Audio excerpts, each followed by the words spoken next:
going to go ahead and get started with the round 2 of our budget meetings. And I know some people have places to go, so we're going to go ahead and just launch right into it.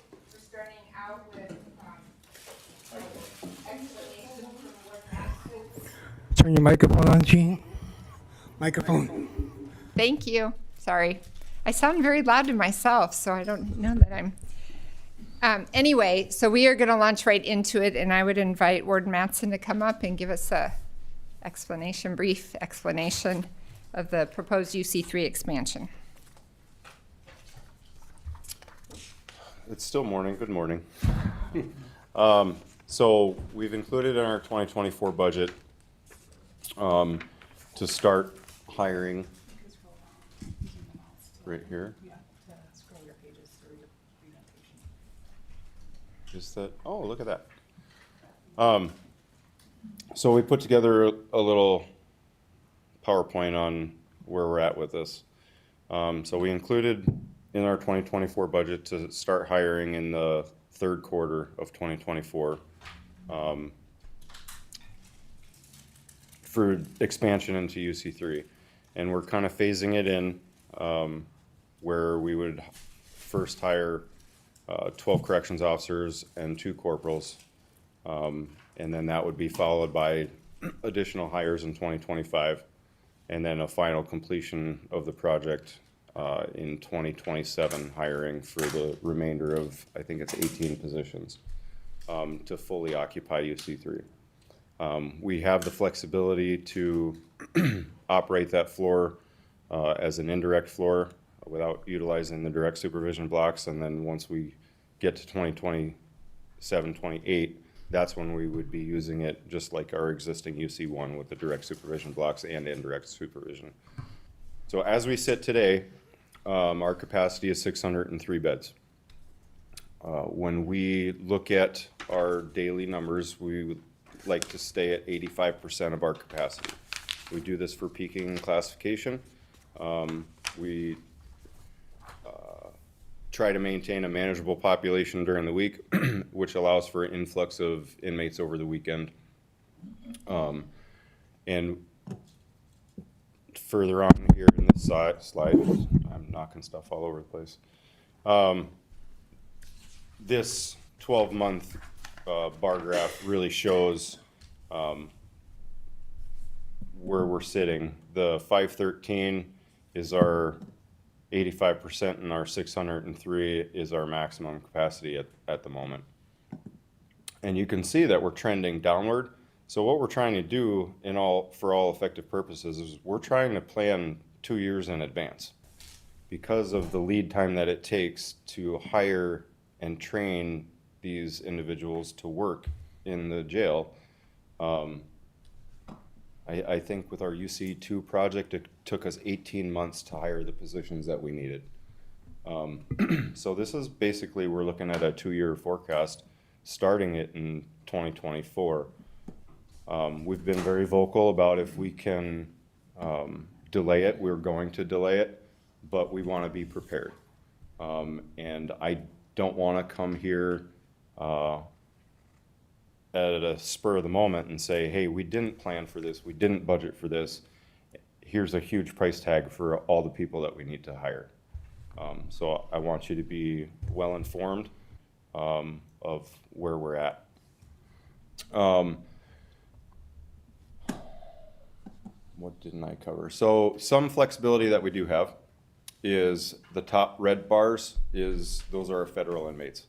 And we've done a very good job working with them. When we have capacity to have additional rental beds, we allow it. And then when we get to a point where a couple weeks ago we had the holiday weekend, I called the U.S. Marshals and said, hey, we need to get some of your people out just in case we have an influx over the weekend. And they've been very good to work with. In the teal color, that's our Lincoln County inmates. We guarantee them 45 beds. As our ADP increases, I'm pretty positive that their ADP will increase as well. Obviously not to the extent of ours because you're looking at a smaller percentage of people in the facility that are Lincoln County inmates. So when we get to the point where we occupy UC3, the number of available rental beds will increase as well, but that's not the reason for the expansion. The expansion would be to make sure that we have appropriate housing for Minnehaha County inmates and our contractual obligation to Lincoln County.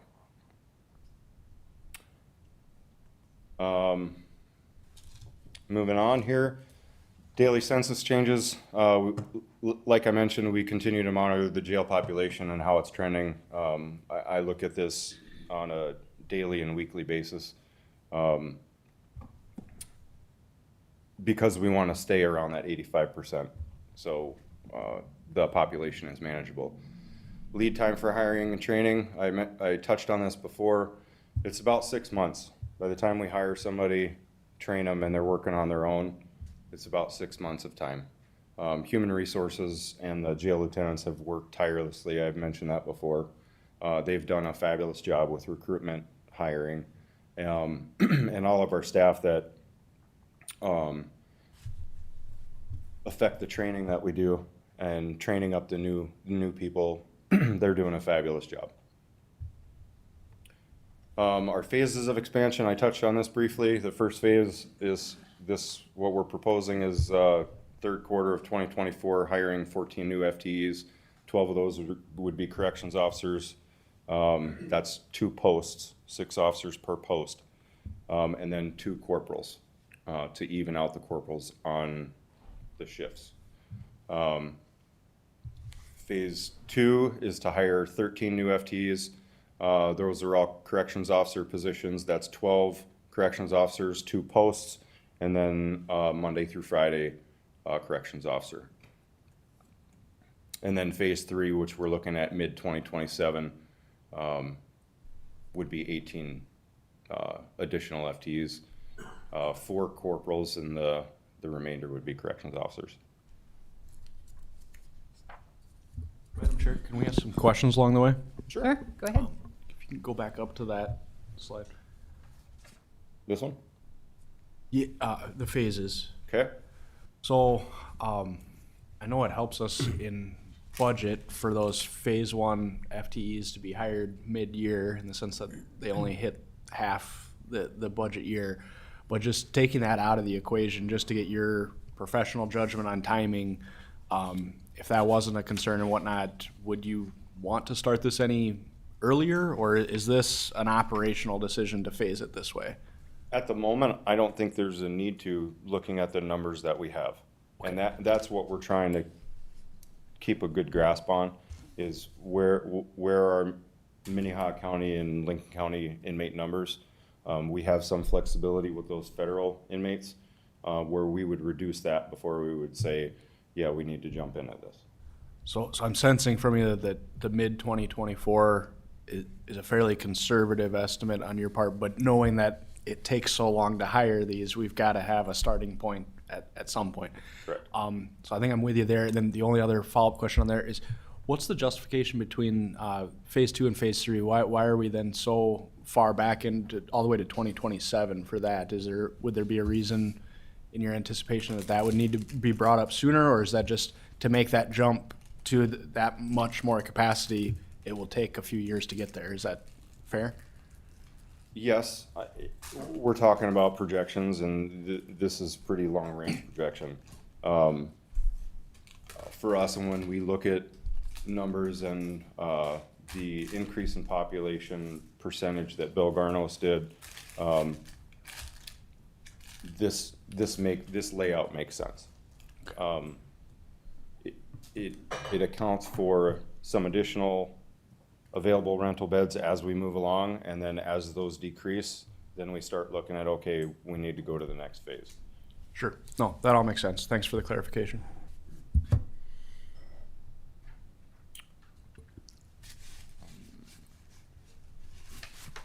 Touched on this a little bit. Additional expenses and revenue increase. We're going to have some increased medical expenses.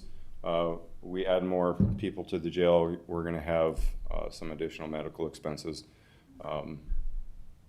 increased food costs, and we will have some additional border prisoner revenue when the capacity allows for additional bed rentals. Any questions on any of that? Commissioner Karski. I guess for the sake of the general public and my own question, we talk about our average daily population, and some people would say, well, you're only operating at 85%. You know, it'd be nice to have to only work 85%, but on it, you know, maybe on a Thursday it's 500, but on Saturday night it might be how high? What's your high numbers? I mean, when we talk about averages, what are your high numbers? Well, if we go back to that bar graph, average daily population, you know, it's looking at an average. As we have weekends that are higher, I can recall in the recent history having some weekends where we're at 550, 560. Okay. Those are the numbers that concern me.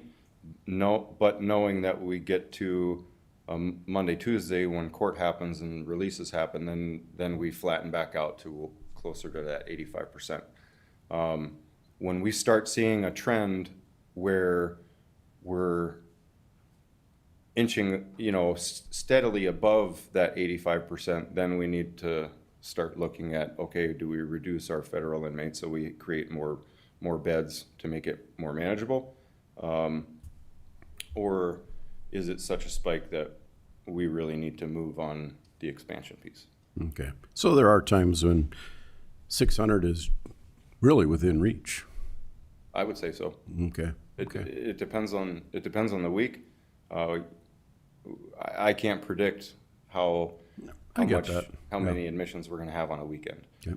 We take best guess, and we try to make space available to support what the county needs. Okay. Thank you. Any other questions? Commissioner Benninga. Sorry. Where are we at with the warden's projections of actual and where Garnos's projections were when we developed the long-range plan for the jail? Are we close to what he's telling us that it was going to be? We're very close. We had about a 10% increase in 2022. He didn't predict that. I don't think anybody could have predicted that. That was on the tail end of, you know, some COVID rebound, I think. I can't explain it. So when I do my projections, I know that there was a 10% increase that year, but I revert back to the Garnos percentage increase after that, and it appears that we're falling on the mark. Okay.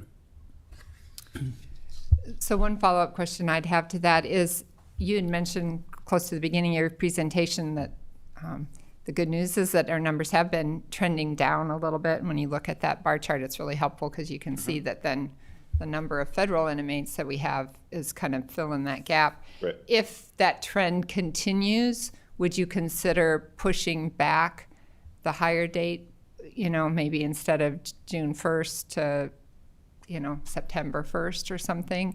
Absolutely. If we can push it down the road, we're going to use the data to tell us when to do it.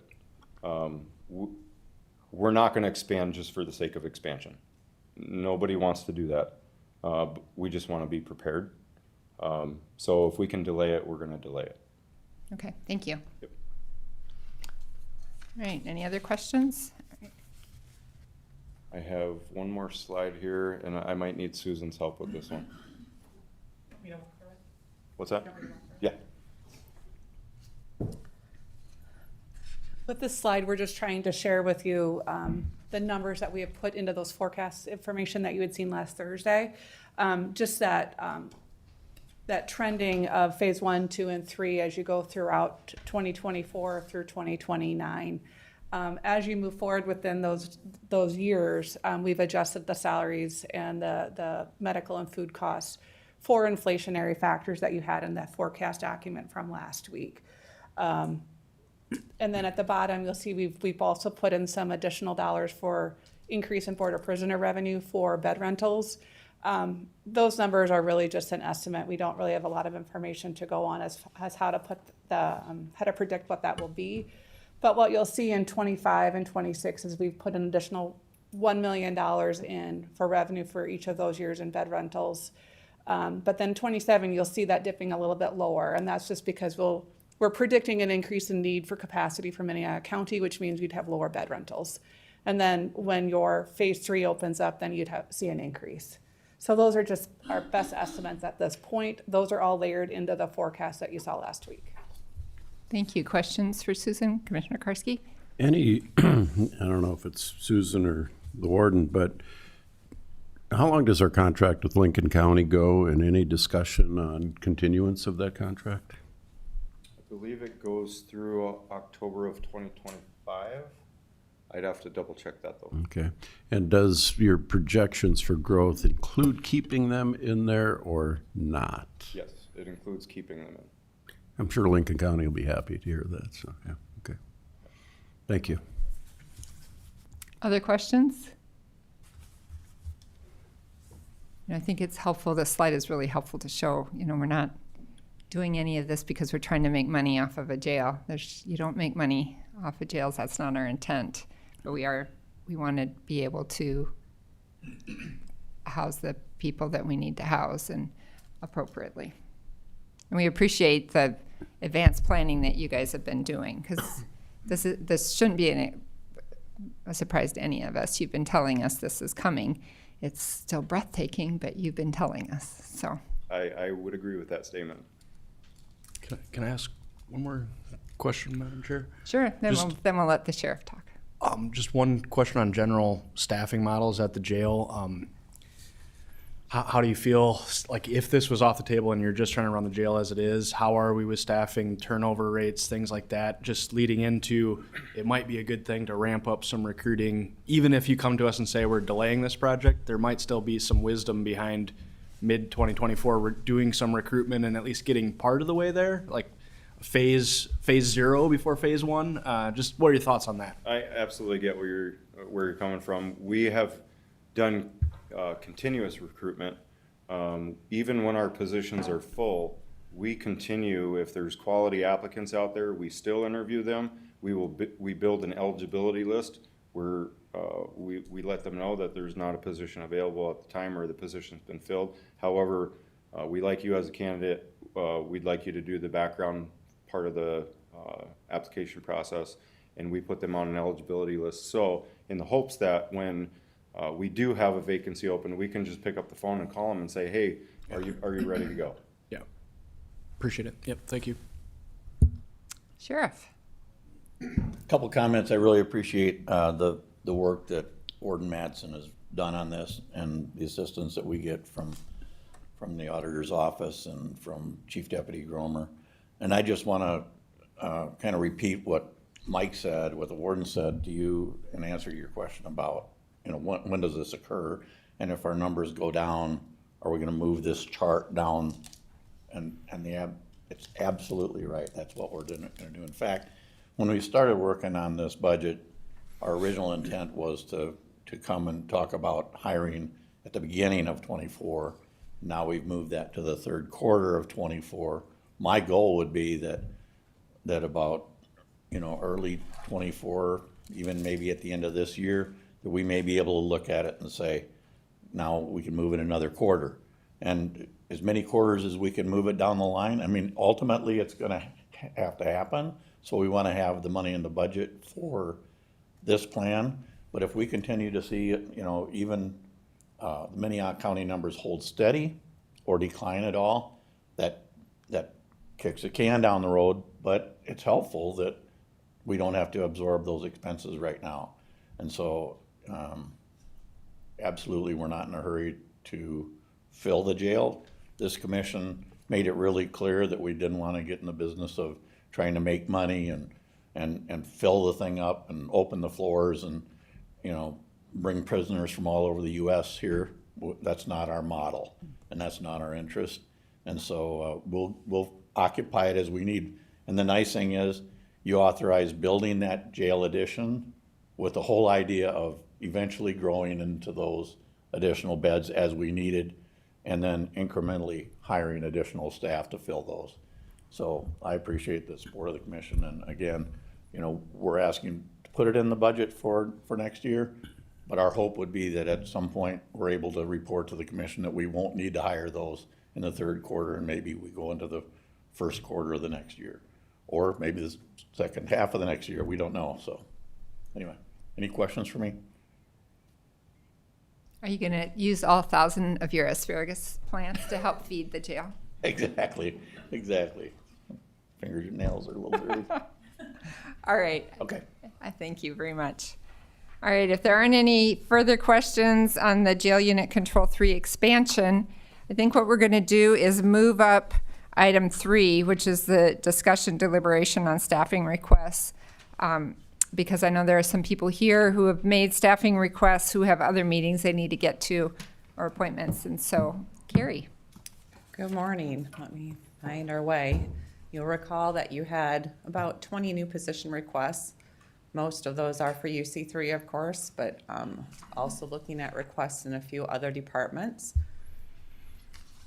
Most of those department heads are here to speak with you or answer any questions that you might have about the positions. We're getting there.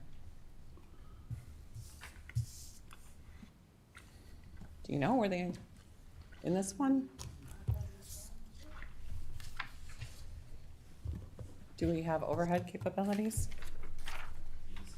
Or I can walk you through it verbally as well. Maybe I just, yeah, do we have? Open up that file then. It's in last week's file right here. It was definitely in last week's file, yeah. Yeah, I don't know what's in this week. Can you help me? Thank you. All right. Well, Tyler pulls that up. I'll just remind you that usually we look at these positions in a couple different areas. The first section we look at is at grants. This year, we're lucky that there's only one position in there, and it's been a diversion coordinator position that's been funded through grants for the past a few years. I think I mentioned last time that we were hopeful that there would be grant funding into 2024, and we have learned that we have grant funding now until about September. But the request for that position is to continue it after the grant funding ends. So there would be a quarter of a year's expense to the general fund for that if you were supportive of continuing that position. I should have talked just a little bit slower, huh? Okay. Was that grant-funded position, do you remember if it was on the 2024 staffing requests? Can you just give some history about what that position is? And Sure. And Daniel's here too, in case you'd like to maybe speak a little bit about what the position does. But that's one of the positions that's been approved. I had handed out before the meeting a summary of new positions that have been authorized in the past. If you look back, if I'm recalling correctly, and Daniel, you can correct me if I'm wrong, but I believe this position was initially funded for 2021. The grant funding's been extended until, like I said, we were lucky enough to have it extended into 2024. But that grant funding will end next year, so they're requesting a quarter of a year's cost towards that position to include it. When this chart was prepared, you're seeing the annualized cost for that position. It was prepared when we weren't sure if there's going to be funding at all in 2024. So now we'd be looking at just 25% of that cost. Daniel, is there anything else you'd want to say about the position, or would you like to hear more about it? I can certainly talk about it up there on the second one. okay. Does anybody have any particular questions about the grant-funded position right now? Tyler. Well, Tyler's in high demand here today. I'm not seeing any questions, but you can go ahead and. I'm happy to talk about it now or later. We had included this entire amount. We weren't sure if that was going to be extended. We did have confidence, and certainly that's come through. Michelle Boyd has done good work getting the COSOP funding continued. The diversion coordinator has extended diversion into the adult prosecution realm. We had seen some early success with that. It had 50 successful diversions in 2022, and that's certainly continuing to the beginning of this year. We anticipate that will continue to be successful, and that ultimately saves money for the county. Okay. Questions? All right, you know what, as long as you're up there, I might just let you go ahead and talk about your position.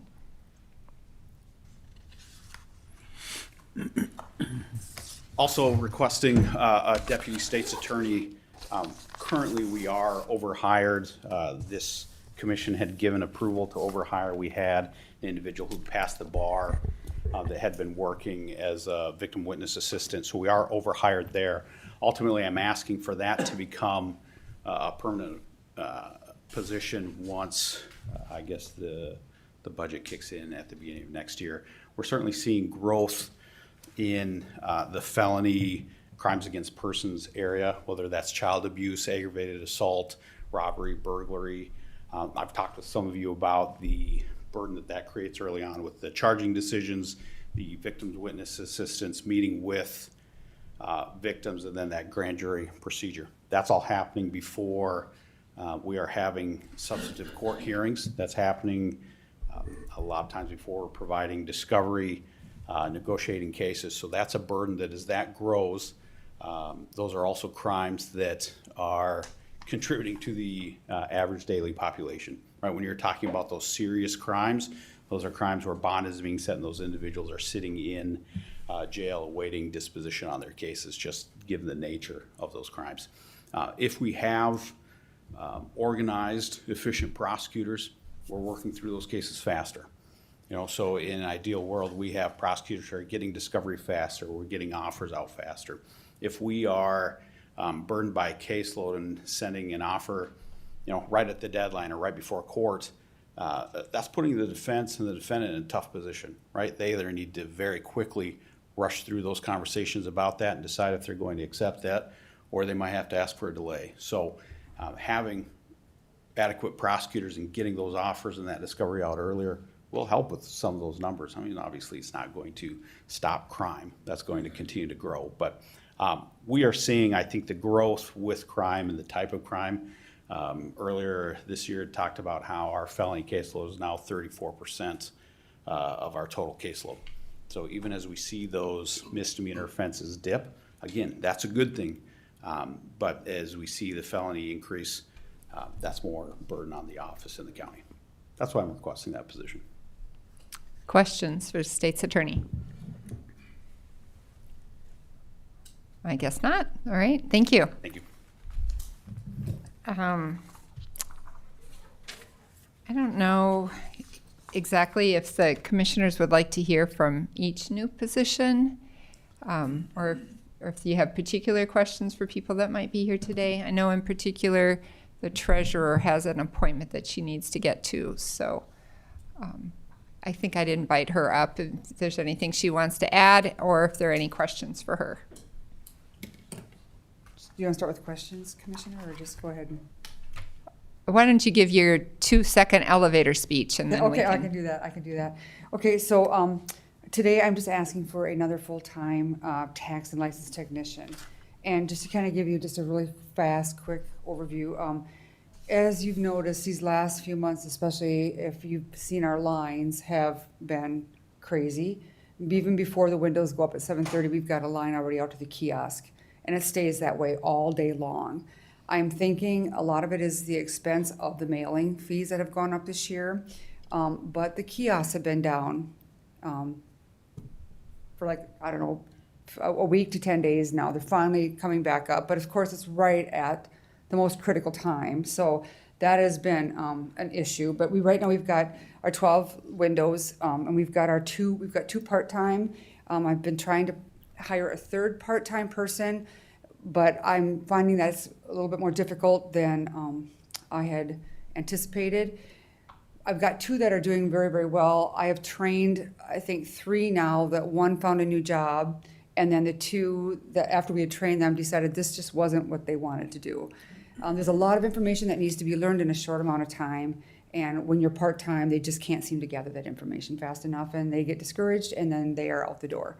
So we're working with 2 right now. It's going well. I've got 2 that work on Monday and Friday, and then 1 comes in on Tuesday, 1 comes in on Thursday. Wednesday is our day that we don't. I try to keep those windows full, anywhere from 9 to 12 people at all times, during our lunch period, I try really hard to keep 9 to 10 people up there, especially with the lines as long as they are. But when in the process of doing that, I'm also taking my people from the back. And Chris, just some of the that's numbers. kinda- I know, Yeah. I got you. So what we're averaging right now is 6,082 titles per month. We did that in 2022. We're on the same track for this year. We did 73,000 titles just last year. And like I said, we're on track to do that again this year. We've got 5 mail forwarding.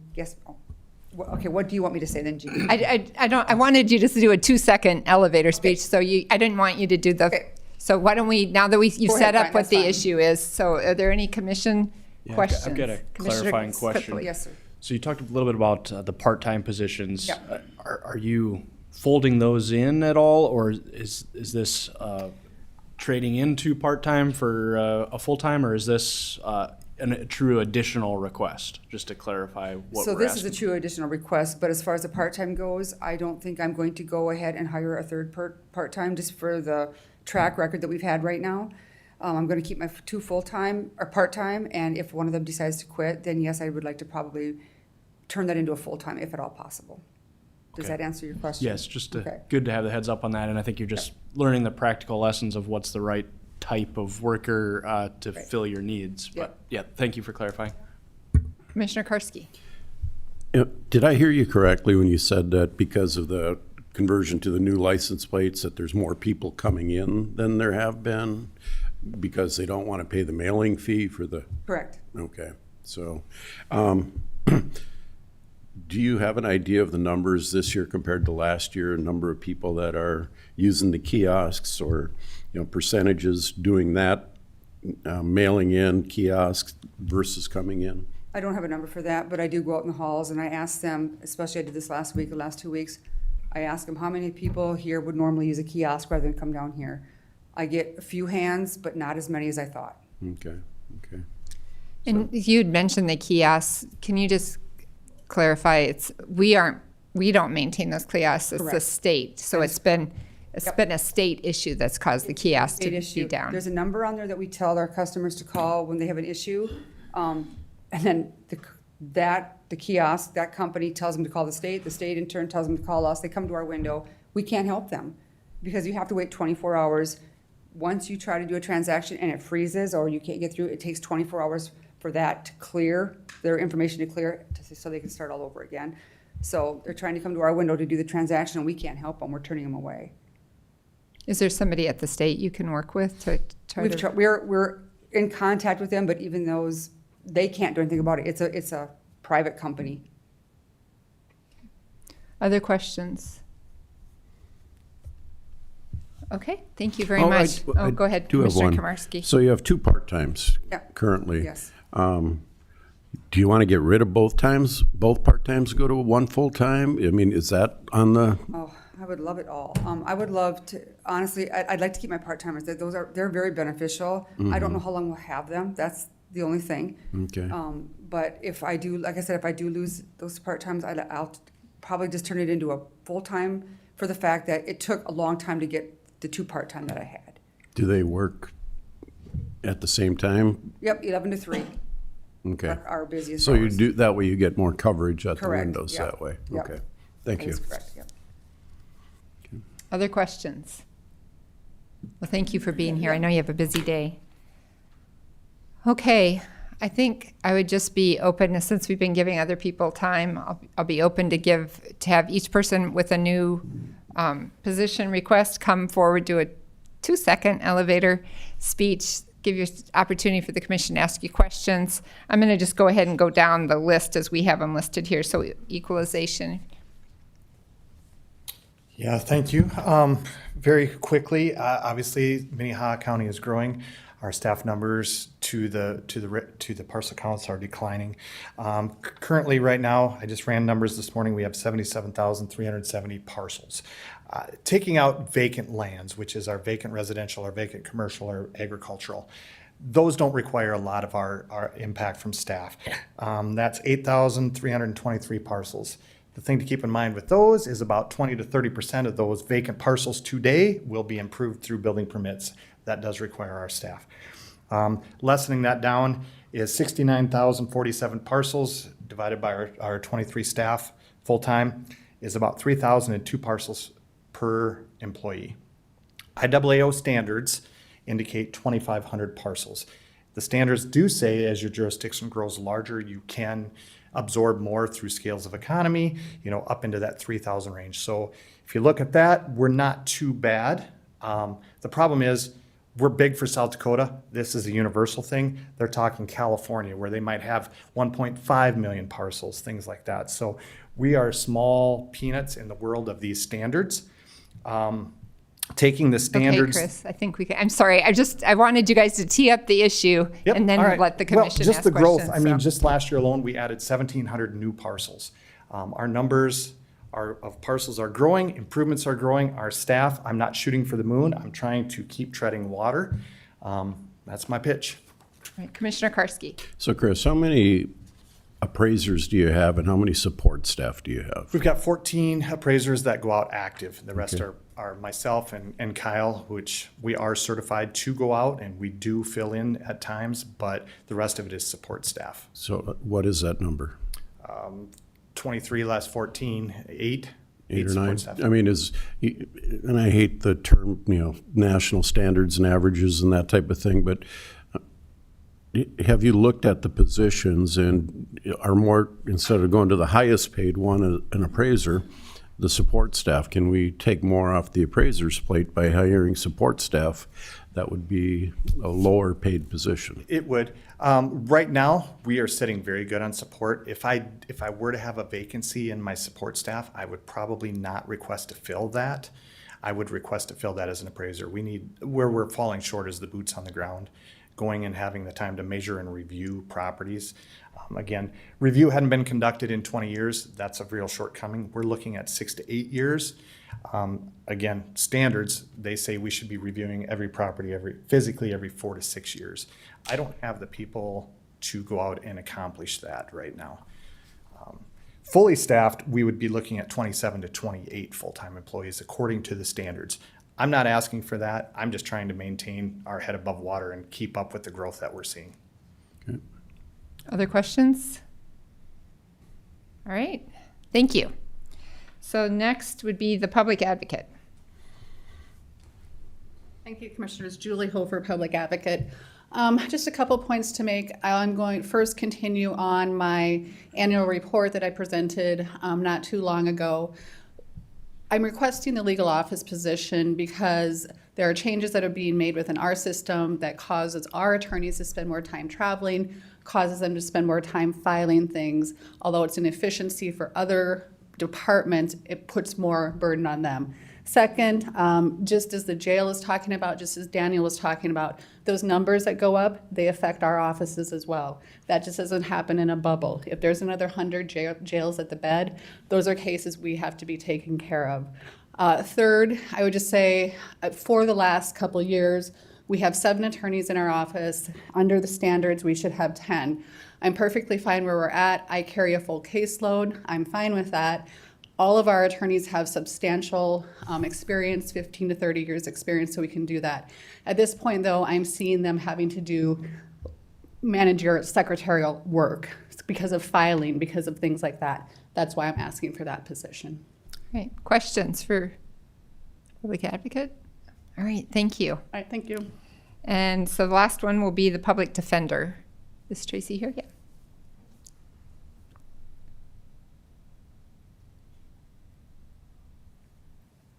We did have an opportunity to hear a little bit about these positions in your report, but just if you could just tee them up for us and then we can ask questions. Thank you. My comments are the same as what everybody has already said. I'm asking for an investigator and a social worker. Our attorneys are essentially being asked to do more and more with less. There's been a lot of legislative changes where we're getting harsher and harsher on crime, and we're seeing a lot more mental health situations in the jail. People are staying in jail longer. And just as Daniel has said and Julie has said, we're seeing a lot more cases staying in the system longer. When I first started, we thought it was a situation where a homicide case lasting a year was a long time. Now we're seeing homicide cases last 3 and 4 years.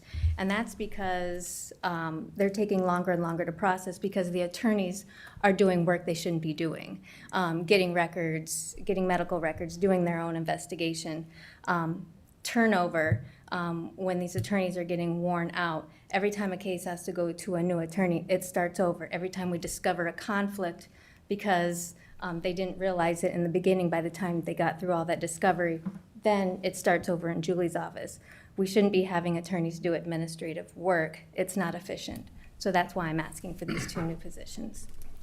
Thank you. Any questions? Tracy, Couple questions, Tracy. go ahead.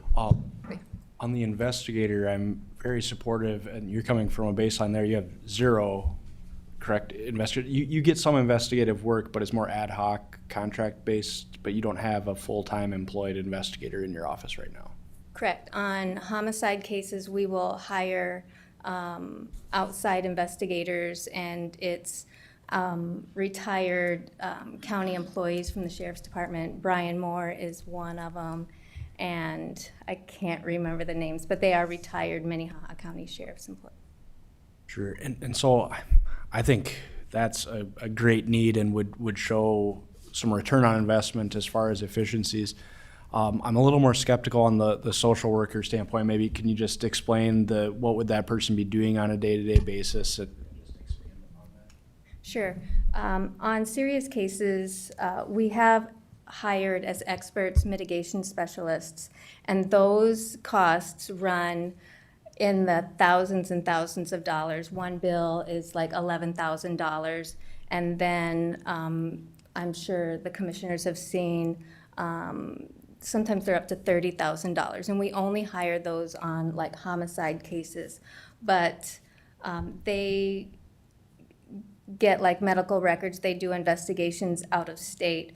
I know we have used Alliance, like in custody review team.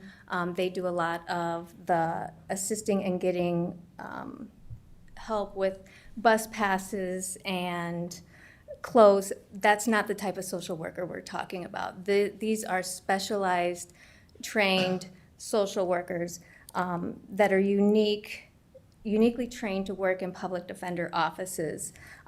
It would be different. It would be like asking the state's attorney to use human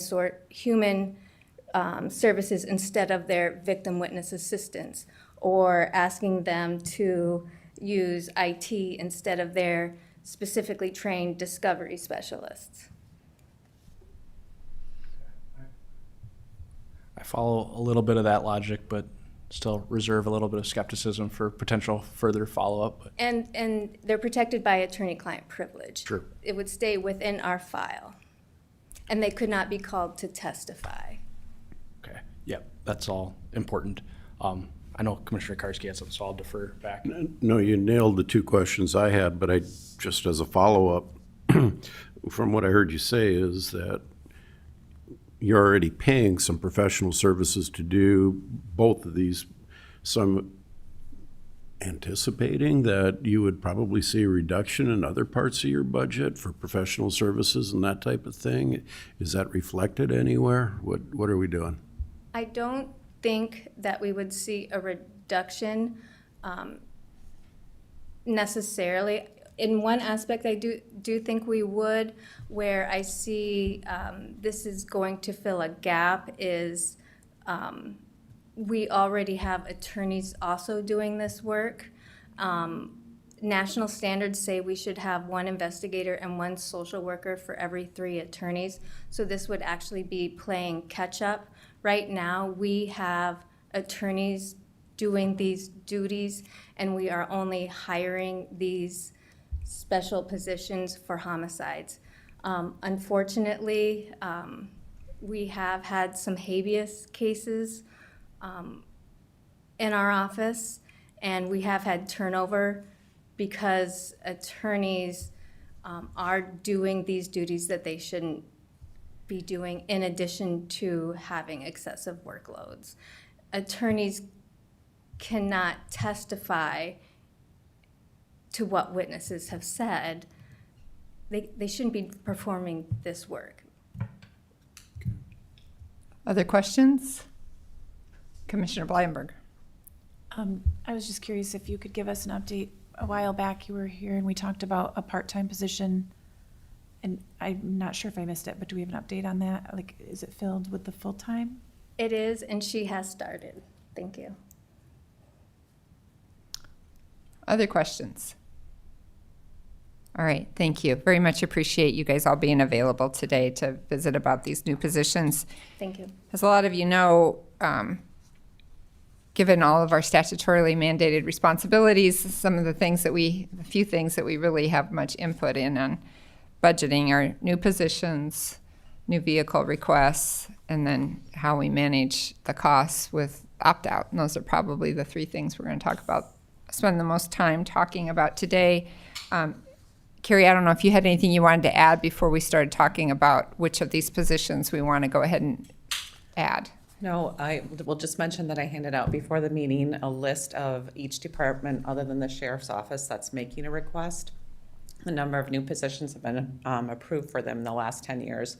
Just to give you some framework, that's usually a question that you have, is what's been approved in the past. So if you have any questions on that, I'm happy to answer it. Otherwise, I've got nothing to add. I appreciate you providing that. I always find that helpful. So. Sorry for the delay in doing so. All right, are there any other questions for Carrie? All right, if not, I think I'd throw it open to the commissioners. This to me is sometimes the most painful part of this whole budgeting, is because I know people aren't here requesting frivolous positions necessarily usually. I mean, I don't think that we have a lot of fluff in our budget, and particularly when it comes to personnel. But at the same time, I mean, this is the biggest part of our budget, and it builds year to year. So once we add a position, it generally doesn't go away, and then the costs just grow year after year, and we see some of that in the projections that Susan has done. And so I'm a little bit open as to how we want to tackle these. Commissioner Karski. I have a question for the warden. Is your standard to have one corporal for every 6 correctional officers, or where are we at now? No, currently I have a sergeant on each day shift and 4 corporals. The night shifts have 1 sergeant and 3 corporals. Can you step up closer to the mics, please? Right. Thank you. So what's historically been done, we took those night shift corporal positions when we had our investigator position, and there was another position. So in the scheme of hiring, phase 3 includes a corporal post, and that's 6 corporals. I'm essentially taking 2 of those corporals from 2028 and just moving them to the front, so I have the same supervision on every shift. Okay, I'm just trying to picture your org chart and how it looks with, structure and, this, you supervise these, and then below that, I don't know if it's sergeants or if you have captains in the jail, or is it all sergeants and then corporals, or? So our rank structure, our organizational structure is myself and then the 2 lieutenants. Okay. And then I have 6 sergeants. Okay. 4 of those sergeants are shift sergeants. 2 of them, I have a housing sergeant and an intake sergeant, and those are Monday through Friday positions. And then below the sergeants are the corporals, and those are our first line supervisors. Right now, the span of control for our corporals is, depending on the area that they're working in, they could have up to 12 employees that they're responsible for in 2 different locations. Okay, that helps. And 12, okay, thank you. That And helps. our corporals are working corporals. They don't just sit and supervise. They're boots on the ground, and they're working every day. Yeah. Thank you. Any other questions for folks? Madam Chair? Commissioner Blyenberg. I just have a question for maybe commissioners with more experience. Just looking at the sheet that Carrie provided for us this afternoon, just overarching, it looks like Treasurer's Office and Public Advocate's Office have seen the least amount of new positions authorized. Kind of, equalization is close, 3, 4, and 5. And those, looking at the grades, seem to be lower pay grade positions. So I'm just curious, do we look at that as a philosophy? Like, is there a reason that some offices related to public safety would be growing quite a bit more and some wouldn't be? If anybody, I know that's kind of a vague question, but I'm just curious how this compares when we see such different numbers in growth of new positions authorized. Yeah, I'm certainly willing to let other commissioners weigh in, but I would say that since I've been on the commission, the need has been overwhelmingly in public safety, and so the new positions have been allocated accordingly because that was where the greatest need was. I mean, it's a little deceptive to try to view, because you're looking a lot at apples and oranges. You've got different sized departments with different sized staffs, and so just to kind of say this department only got this many positions and compare it to a department that has a lot more employees, percentage-wise, we don't have a percentage of growth here, which might be a little more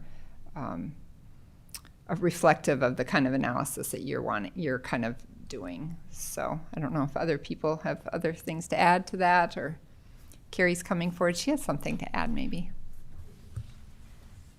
It's a good question, and I would echo what Commissioner Bender has said, that a lot of that has to do with the size of the departments. In case it's helpful, I didn't prepare the percentages for you this year, but last year I gave you a growth over a 5% period at that point in time, so that doesn't include any positions that were approved last year. But equalization had about 15% growth in the past 5 years. Public Advocate's Office had 10%, Public Defenders had 14%, and the State's Attorney had 23%. The one thing I would say about the State's Attorney's Office is, remember, they've had increases in staffing for Marcy's Law and for digital discovery and for those diversion programs, so maybe slightly different, but hopefully that's helpful. That is, thank you. Thanks.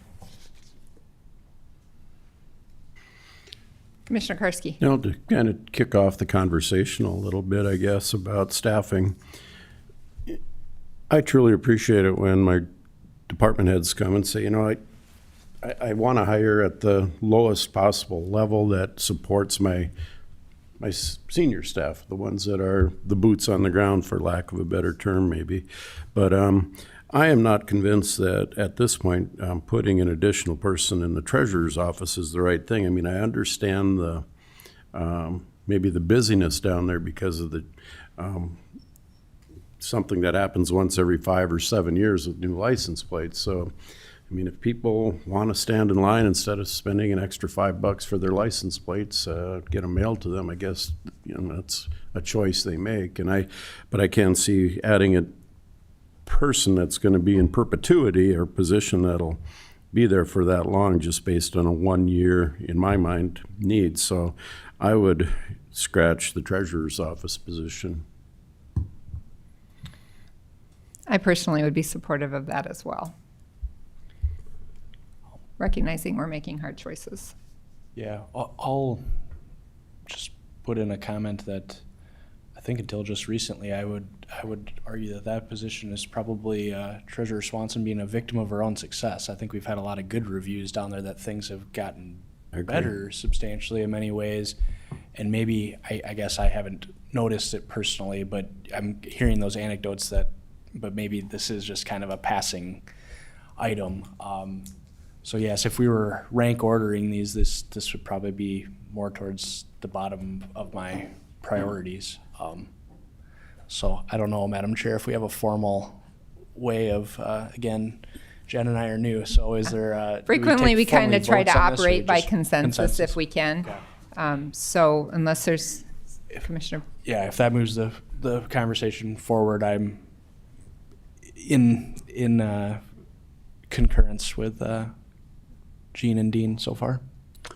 I guess I would be supportive of hiring, someone that is in the customer support area, because if we can increase the fees to pay for those services, that is an option we don't have in all the departments.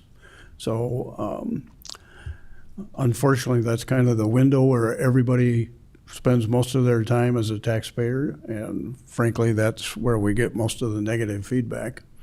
And part of the problem right now is the state doesn't seem to be very helpful in their customer service related IT issues. So it's kind of a difficult thing to address, knowing if it's something that's going to be corrected or if it's an ongoing process.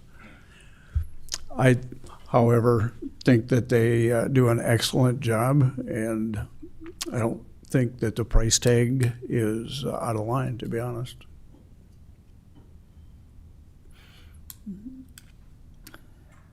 Well, if there aren't any other comments necessarily on that position, I mean, we can certainly circle back to it. I mean, it is discouraging and frustrating as much as we try to encourage people to use the kiosks, to have them down at a time when, you know, historically Memorial Day weekend right before that is to my knowledge, has been historically busy. Everybody's rushing in to get their summer playthings licensed.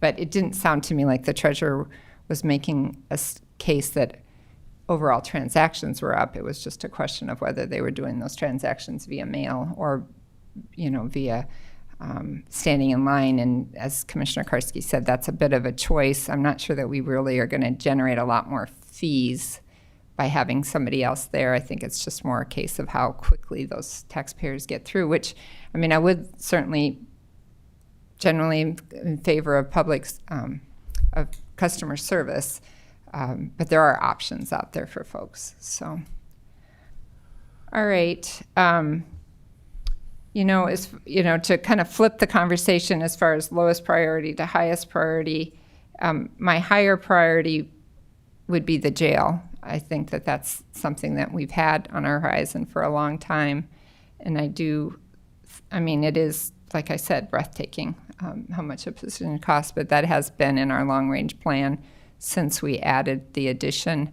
I mean, I'm hopeful that people, instead of going out and commit crimes, recognize that it's 1.7% or whatever unemployment. So there are lots of jobs out there. So maybe you could get a job and stay out of jail. But to me, that is kind of a must-have. So. Historically, if I may. Yes. We've never said no to adding correctional officers, and I don't want to start that now. I'm going to believe that if they're needed, the justification is there. I don't want the job, and I'm grateful that there's people that are there doing that job. But yeah, the only thing I would ask or think about, and it's only 20,000, instead of 2 corporals, could we hire 14 correctional officers? Is the need for corporals that much greater? They are the people doing the actual work that the COs are doing. So that's why I bring that up, just something to think about or talk about, and maybe a discussion from the warden, or the sheriff is pretty good about calling me and saying, what are you thinking? But I can wait for that phone call too. Any other comments? I'll just share that I'm very supportive of that plan in the abstract, but also understand that there might be some movement, plus or minus a few months. I think we have to make that as an operational decision, and I'll be fairly deferential to the warden on that. But we've got to put it in the budget somewhere, and so I think midway through 2024 is a great place to put it, and I maybe share the sheriff's cautious optimism that maybe we can push it back a little bit or ease into it. But I just also sense how hard it will be to recruit those people, so we're going to probably have to start sometime in 2024 ramping that up. But I'm supportive of it as proposed. I would echo Joe's thoughts. Okay. Nobody wants to adopt a prisoner, so. Okay. All right. So thoughts on the other positions. Equalization.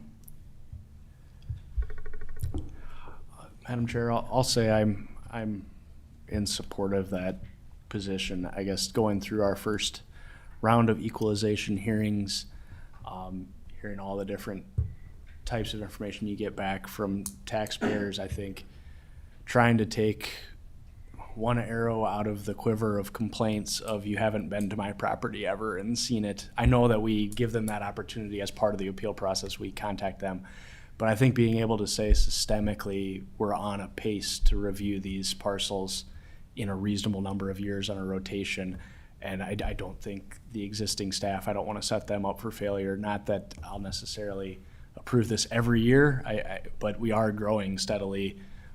So I'd kind of like to give the equalization staff one appraiser here, I think is a reasonable request to keep up with that growth. Commissioner Karski. I look at a 15% growth rate of number of employees in the appraiser's office, but actually it's probably closer to 12% for a number of appraisers, which if you figure, this community's growing at 3% a year, and we're growing by appraisers at probably a 1% rate. I mean, the number of properties is going up, and they do need to be looked at. And in fact, from what I understand, one of our appeals is based on, that's going to the Office of Hearing, whatever it's called out in Pierre, is because we didn't have anybody go to their property. And I don't think we need to be there every year, but I think once every 20 years is probably not often enough. So I understand the need for an appraiser because arguably every office could probably say, well, the community's growing, and it could be the Register of Deeds, it could be the treasurer. Yeah, but these are properties that need to be gotten to instead of people coming to us. So there is an economy of scale there, and it just needs to be looked at. So I'm supportive of an appraiser. Commissioner Bleinberg. Yeah, I have a question. Is Chris here still? I should have asked. I was just curious about appraiser in training. How long are they in training? And does their grade change when they're no longer in training? It's a good question. Yes, we usually hire new people to the field at an appraiser in training, which is a pay grade 14. Training depends on really the person's background, their experience, and how quickly they can get through the coursework and test. In the past, we've considered about a year for that process before they promote up. We've been lucky recently that we've had some people move very quickly through that coursework and pass the test so quick that they've done it even within half a year or even shorter. So somewhere between hire date and a year. And then does their pay grade change? It does. Once they promote up, they receive a 5% increase. Okay. Pay grade would be, or just a step increase or pay grade increase? Good question. They go up a pay grade, and with that comes a promotional increase of 5%. Okay. Thank you. But Other questions, comments? Okay, I'd say I'd probably, we did add a position last year. And I'm stingy about positions, but I do think that there's a good argument there that we were way behind and we probably need to do some catch up, so. All right. Last three departments that are asking for positions are all in our legal area. Lawyers. Yes, those troublesome lawyers. And so I don't know how you guys want to attack this. I'm open for thoughts or comments. I guess, Madam Chair, I got some general thoughts, and this is not a self-hating lawyer up here, but I do appreciate the legal teams that are looking at other positions besides just adding more attorneys. I think I've had conversations with all of them about kind of the staffing model and getting creative with the support staff, because if I'm an attorney in your office, I don't want to be doing all of those other tasks. You're paying me to be an attorney. Let them be an attorney. So I appreciate the requests like a legal office assistant that's well thought out. I'm fully on board with the investigator. I think I'm interested in maybe a little bit more conversation with my colleagues on the social worker. And then although our state's attorney is asking for an attorney, which kind of goes against my point here, I think he did a great job of finding grant dollars and getting creative with some other positions that did fund some of those other areas, and victim witness assistance, some things that coming through the Attorney General's office. So I don't want to penalize him again for his success in getting some of those other positions by other means. So I'm fairly supportive of this set of positions. I still have some qualms about the social worker aspect. I don't know if that's kind of starts to get into a public policy discussion of what's the role for a public defender's office. And I mean, obviously we have a duty as the state, kind of that Gideon versus Wainwright, like we have a responsibility to provide defense, but I think we also have a duty to the taxpayer to do that in the most efficient way. And I don't know if adding the social worker model on top of it is the right way to go, but I'm open to those discussions, and maybe that's part of some of these offices evolving over time too. So those are my general kind of opening comments on the legal offices.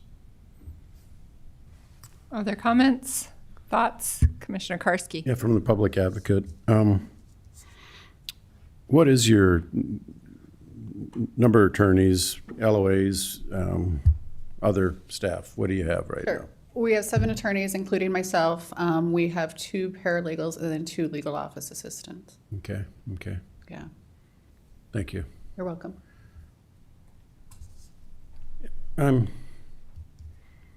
Yeah, support staff are so important, especially to attorneys. We look at an attorney at 122 and support staff at 68. I'd rather keep the attorneys working and have them doing attorney work instead of support staff work. So I'm generally in favor of support staff. I understand also in the public defender's office the need for an investigator. I mean, just from what Tracy said with the investigative aspect of it, what an attorney can and can't use at the point that an investigator finding or through discovery, then the attorney can use it. So I get that. I'm on the fence also with the social worker. I'd like to probably continue that conversation more. I'm okay with the investigator and the state's attorney's office. Daniel left. Yeah, he had to leave. How many attorneys have been hired for not including the Marcy's law attorneys? So what was that back? And so since 18, how many new attorneys did they have? 3, 5, 7 attorneys that have been hired? Is that right? Are you looking at deputy state's attorneys? Correct. I believe they had 2 in 2022 and then 2 in 2020. And then the 3 in 2019.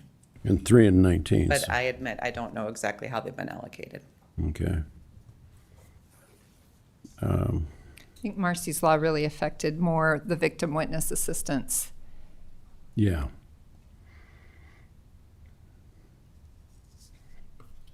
And we did approve application for, or we did approve one new deputy state's attorney that would be funded by this grant dollars if it's approved. We did that recently.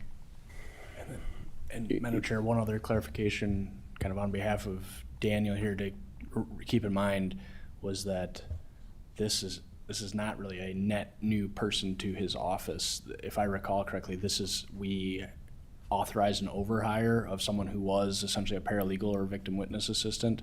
She passed her bar exam, so now she's an attorney. So in some sense, it's just recognizing that she's in the new role. I don't know, maybe Susan can help me with if that's still a net increase on our costs, or It's a net new position. net new position, but the body that's filling that position is already employed. So what happens to that old FTE? I'm not certain if he's looking to replace the paralegal. Perhaps Carrie knows. Pretty sure Obviously, he's the just looking to paralegal- add a new state's attorney. Okay.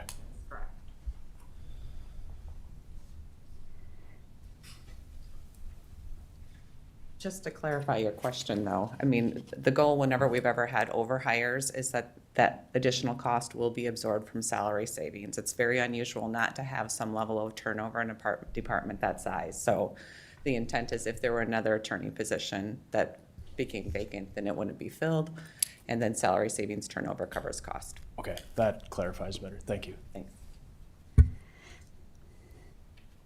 Seems like, if I could, Yes, Commissioner you know, Karski. we walk this line, play this game between offense and defense, state's attorneys, public defender, public advocate. You know, you hire 7 attorneys there, you've hired 5 here, now you want 8, and we're still at 5. We have to defend against the same people that they're, you know, you're playing defense with fewer players than are on offense, so it just makes it, you know, a good argument from the defense, I guess, that we really could use more. So I'm really kind of hung up on a new attorney in the state's attorney's office. I wasn't sure who was on defense and who was on offense in your analogy. But Yeah, the state's attorneys is prosecuting. I mean, they're to me they're the offense. So no. And because I'm his lead, I would tell you that I've told Daniel that I'm on the fence about this position, because my understanding was when we authorized the grant-funded position that was going to be a new position for his office. But in his defense, and I think he's done a pretty good job, and I'm not actually sure, I think all the commissioners got this, you know, laying out that their office, it's not really an apples to apples comparison when you try to compare the obligations of the state's attorney's office versus the obligations of the, so if you're trying to do the offense and defense analogy, you have to take out all the extra responsibilities they have in their office to try to get more of an apples to apples comparison. So, and I would say, you know, to be fair to him too, I sat in on a very difficult constituent meeting with him this morning, where there was somebody very frustrated with how the system worked.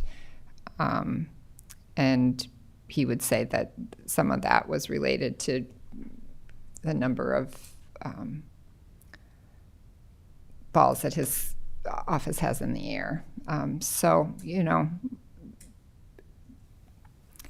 victims also matter, and he would say that that's in a large part, you know, trying to get these through the system better and in a more efficient manner helps those people. So, but all that said, I'm not a strong proponent of that position. I'm also not a proponent of adding a social worker to the public defender's office. I think we need a lot more investigation into that. I'm not sure that a social worker necessarily belongs in that position. I know Tracy was trying to make the argument that they perhaps do something other than what I think of a social worker doing, but I would need a lot more information to try to understand that. I mean, those are both brand new positions to her office, and so I might be willing to do one, but I don't think I'm willing to do 2. Any other comments? I would just say that I think over the years I've become more aware of the fact that the felonies are significantly more in-depth work responsibilities with the attorney's office than some of the other cases that they deal with. So I don't have a problem with adding a state's attorney's attorney because of the fact that I looked at the numbers just yesterday and it looked like the felonies have gone up significantly, unfortunately. I'm kind of on the same page as the social worker conversation, and I do think if we can make the public advocate's office attorneys more efficient with a legal office assistant, I'd be supportive of that.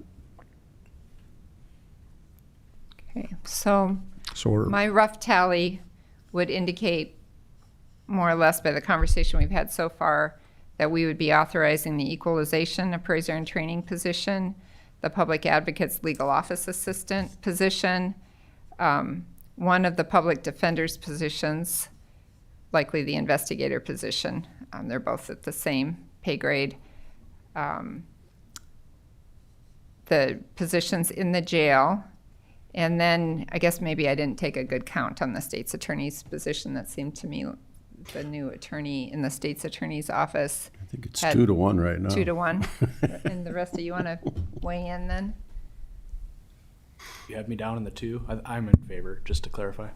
You're in favor of You're in favor of In adding favor of the state's attorney's position. So Yes. now it's 2 to 2. Is it up to me then?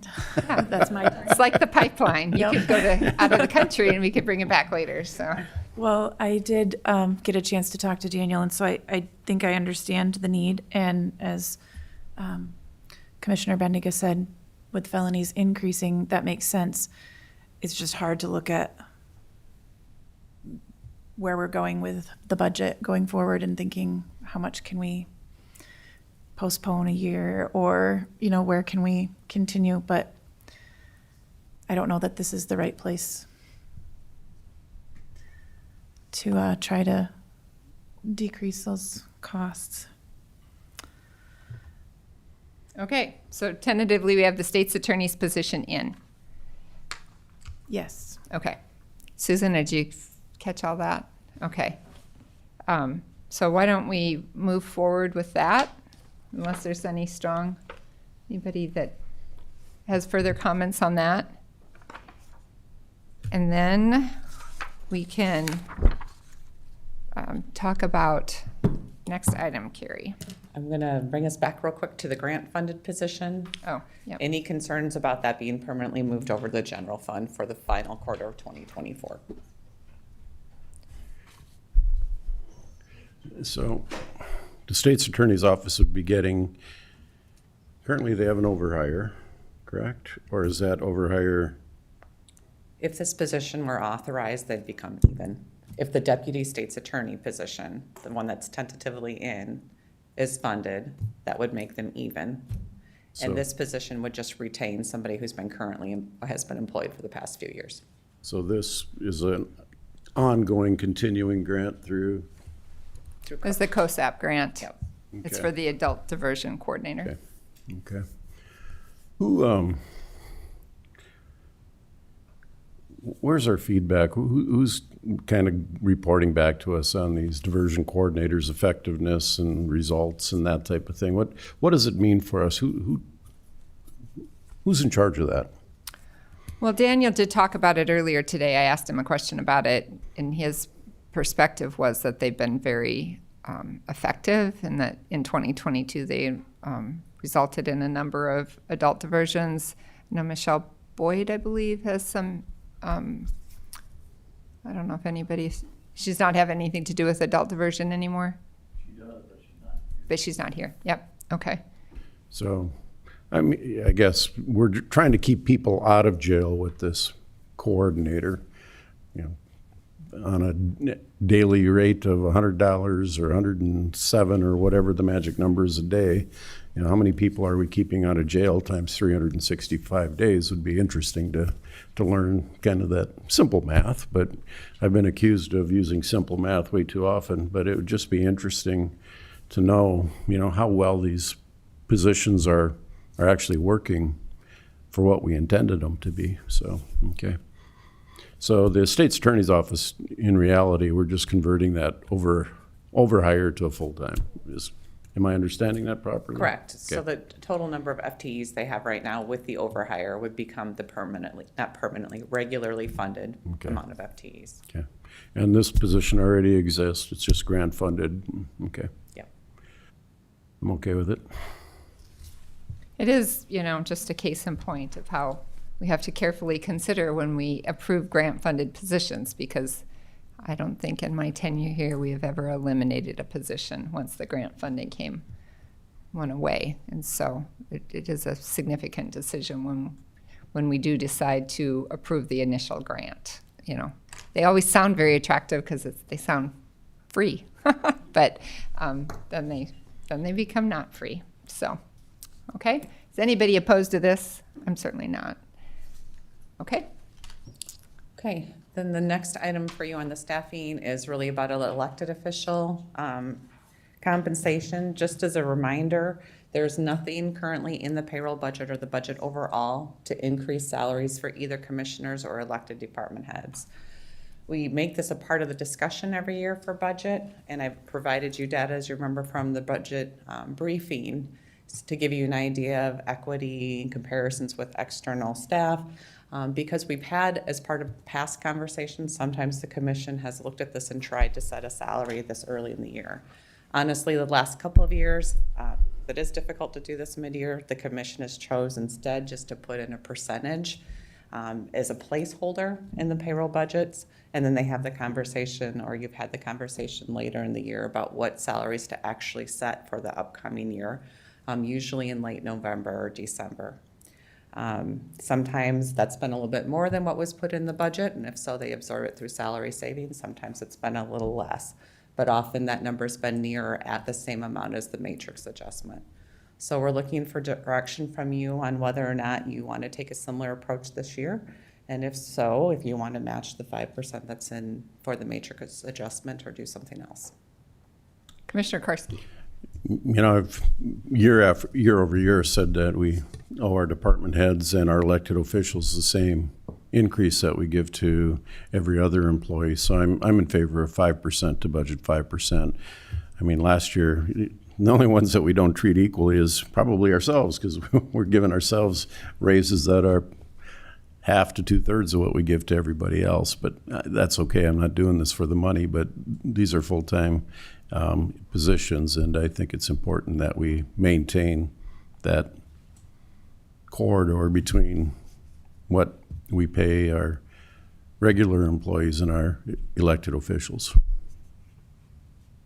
Any other thoughts on that? I think we use the same percentages we have for the rest of the staff for now, and then we can make adjustments at the end of the fiscal year, so to speak, based on the matrix conversations if necessary. That number is not going to be significantly different to screw up the budget, to be honest. Yep, I'm good with the 5% as well. Okay, so then we'll revisit it closer to the end of the year. All right, sounds Okay. good. Thank you. Thank you. All right, so I think that takes us through the staffing requests and elected official salary, so that takes us back up to highway equipment. Steve, thanks for being patient with us.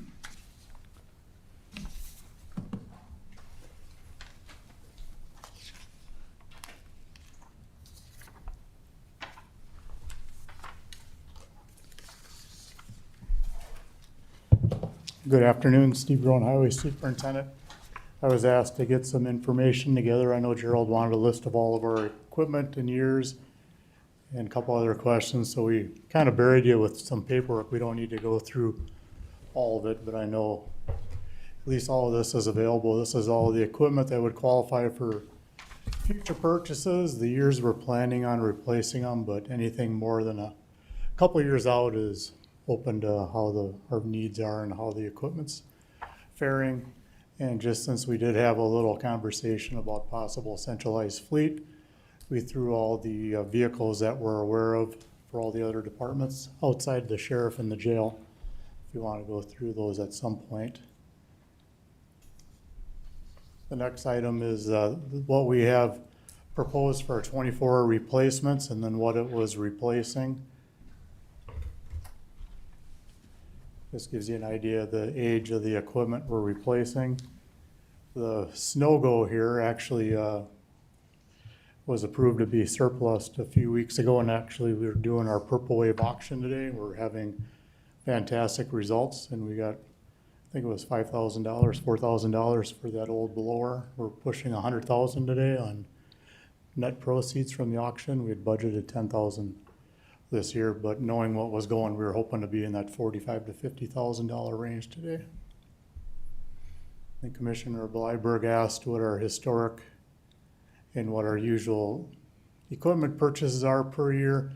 This is everything. I know someone asked about where we're at with our highway fund cash reserves. So this kind of lays everything. We went back 2 years and then where we are in this 5-year budget. As you can see, in 21, we didn't buy hardly any equipment because of the budget issues that were left by my predecessor. But we're always just around that $2 million a year, and anything past 26 just depends on what we have. $4 million, we've never been given a firm minimum cash reserve balance, but that gets back to that whole discussion, how much do we need for an emergency like a road or bridge catastrophe, what will we need to fund a project? So I always figure 3.5 to 4 million. The gray line is what we're paying, what we're spending on contracted construction or major projects plus planning, engineering for which we need to do in advance of grants. It spiked up this year because we had a couple projects delayed, plus we're also starting the Highway 149 project.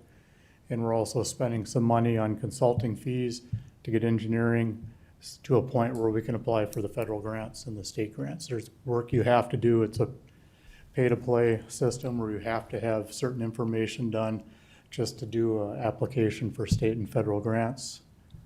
And the top line is where our revenues, we've been doing really well. There's a little bit of a spike in it for next year because of we're budgeting on the $2 million in big funds that we had for projects this year, that if the projects are completed, we'd be getting next year.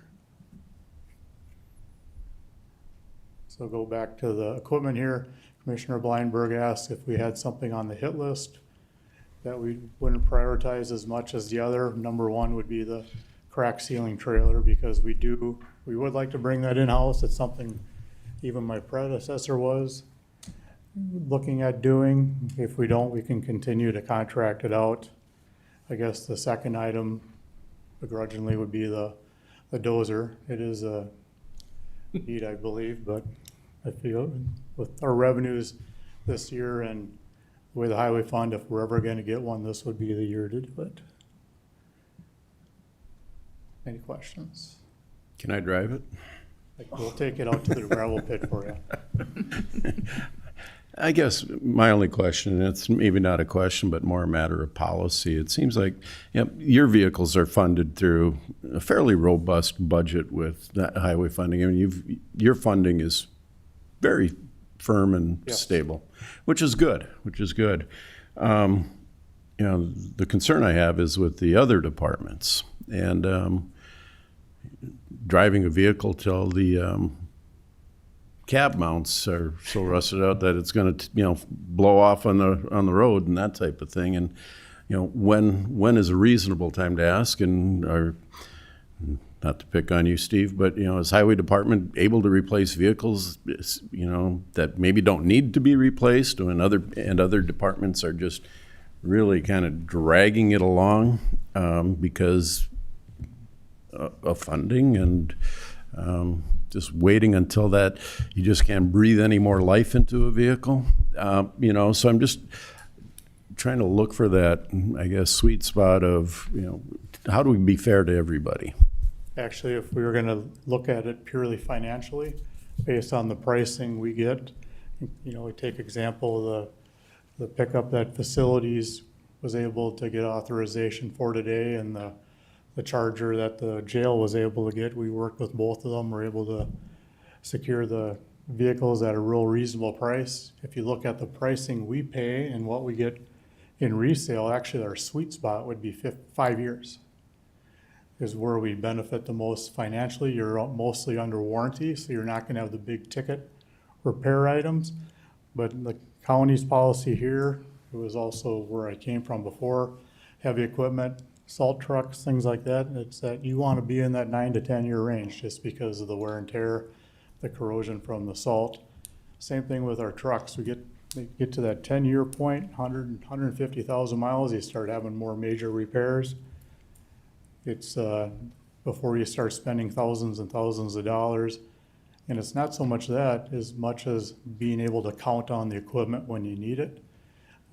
We had 3 plow trucks down several times over this last winter. Yeah, it was unusually severe weather, but we had 2 open positions, which made it so we weren't short drivers, but we were sending people out in the old 6x6s just so we'd had another truck out on the road. So it's partly what it's gonna cost to do the repairs down the road, plus the dependability to have it when you need it. Mm-hmm. Other questions for Steve? Comments? Anybody else that wants to drive the dozer? All right, so Steve got some good questions last time he was before us. Are there any thoughts about his request for new equipment? Madam Chair, I guess I'll say I'm supportive of these. I think I could see the big picture, but also I take a philosophy where I kind of look at the highway department a little bit in a silo of their revenue stream, where I think they add value and where we might come upon the great Spider-Man principle of with great power comes great responsibility, that we might be putting their powers to bear on centralized fleet in some aspects, that some of these economies of scale and the equipment and the mechanics they have, the car wash they have, I think there could be some at least marginal cost savings to the other departments. But so I guess I'll just stake the marker out of one commissioner saying I would be supportive of his full list for 24. That's the first time I've heard a superhero principle quoted in the commission. So is there any other superhero principles? Since it's Spider-Man. Yeah. Yeah, I don't see an S under there. Superman reveal. There you go. I do have to make a comment that we're very lucky, we had two very good mechanic hires. And it's amazing how many issues we had this past year since they both started. That in the past would have been farmed out to I-State or another repair shop for a tremendous amount of money that Elliot and Roy were just able to tackle and figure out on their own and do the repairs, and how much that has saved us. It's increased their workload, but we used to farm out all our tire work. Well, they're like, why are we doing that? We bought tire mounting and balancing machines, and I think once we get our equipment upgraded, have the vehicle washed, the investment we're doing now, I think will pay off, or hopefully we'll be able to keep this equipment even longer with good maintenance programs. All right. Commissioner Benega, do you have something? Well, I was around when we had hassles with revenue. This year, we don't have hassles with revenue, and because of state grants and frankly some good management practices, which we all appreciate, I'd be willing to make the investment in equipment this year, but frankly, future years are based on revenue sources also. So 5 years sounds great, but I'm not sure that we could all buy into that till we know what next year's like. Correct, and just so some of these bigger ticket items like the side dump trailers, the 2 snow blowers, the dozer, those are 15 to 20 year pieces of equipment. So we're making a pretty hefty investment on critical pieces of equipment, but it's not something we replace every 5, 10, 15 years. So those commissioners that are here 20 years from now will keep you to that. I hope I'm able to watch it online. You got a new garage, why not get new equipment? All right. Anybody want to make a case for not funding all of this new equipment? I appreciate all the answers to the questions, though, but I would be supportive. All right. Hearing none, we're going to move on. Right, thank you. Move on. Thank you. So there's a few other vehicle equipment requests here. Anybody have any questions about any of those? Any concerns?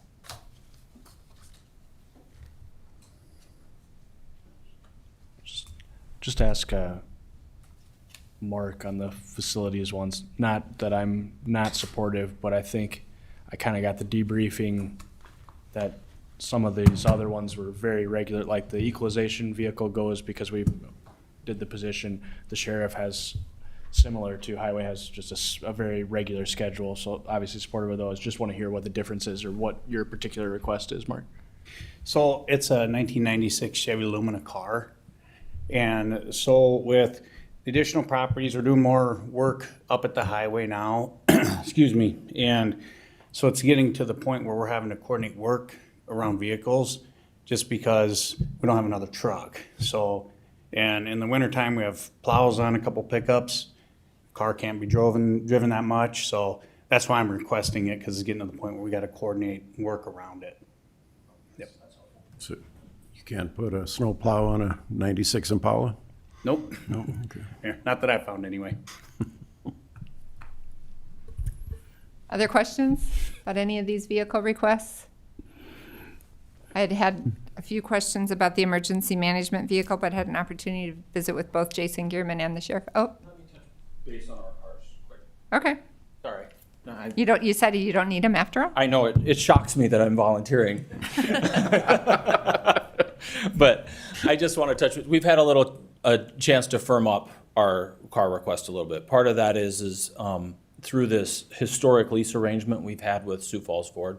Sioux Falls Ford has been a very, very generous participant in our car fleet for years in the Detective Bureau. Goes back to my time in the Detective Bureau, and we've been able to firm up that they'll be able to continue that arrangement, which was one of the unmarked cars we'd had submitted in the request.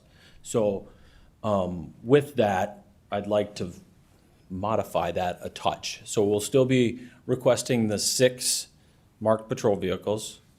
The original request for the unmarked vehicle that would be assigned to the warrant task force to replace a 2013 Dodge Caravan that those guys have used extensively throughout its 10-year lifespan, and then reduce the other request for the unmarked vehicle from the 38 down to 4,000. And then Sioux Falls Ford will continue the lease process that we've had historically. And then with maintain the EM vehicle to replace the Suburban that was in the accident, and then the current deputy EM director's vehicle would be handed down to that position, and then a replacement for that new position. As you and the sheriff discussed, that new assistant EM director, upon his retirement, we plan to replace him with a certified deputy sheriff sergeant that'll work both as the EM director and fill a sheriff sergeant's role. He'll do both roles, basically meaning as he's doing those EM duties, if he's out and about and there's a car crash that he's close to or a bank robbery or whatever the case may be, he can respond to assist with that and then perform some training and law enforcement functions. It just provides us a little more flexibility, and I think gives us the best bang for our buck out of that EM director's role to kind of fold that into the sheriff's office to the extent possible. And I can go into more detail of that. I know you and the sheriff talked about it, Gene, if anybody else has any other question. Can I just clarify? So what you're saying is you're going to take one investigator vehicle at $38,000. Correct. And one at $4,000. I want to drop the request for the other one from 38 down to 4. 4,000. Wow.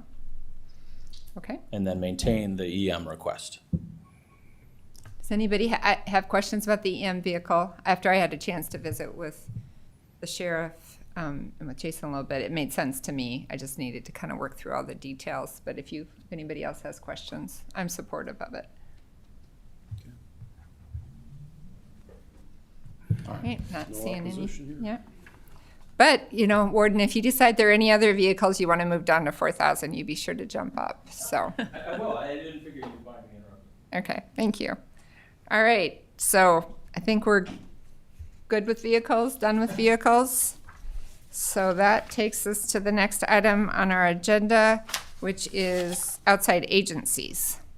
I'm not sure who's leading that discussion. Hopefully it's not, oh, it is me. Oh, darn. So outside agencies, we have that it was provided in the packet. In my packet, it's right after the vehicles. I think Commissioner Karski had touched on this briefly in our last meeting. Was interested in maybe leaving things the same except for maybe some thought to doing something more for ambulances. Carol, is there something you wanted to, are you just getting us to the right page? So, any other thoughts about outside agencies?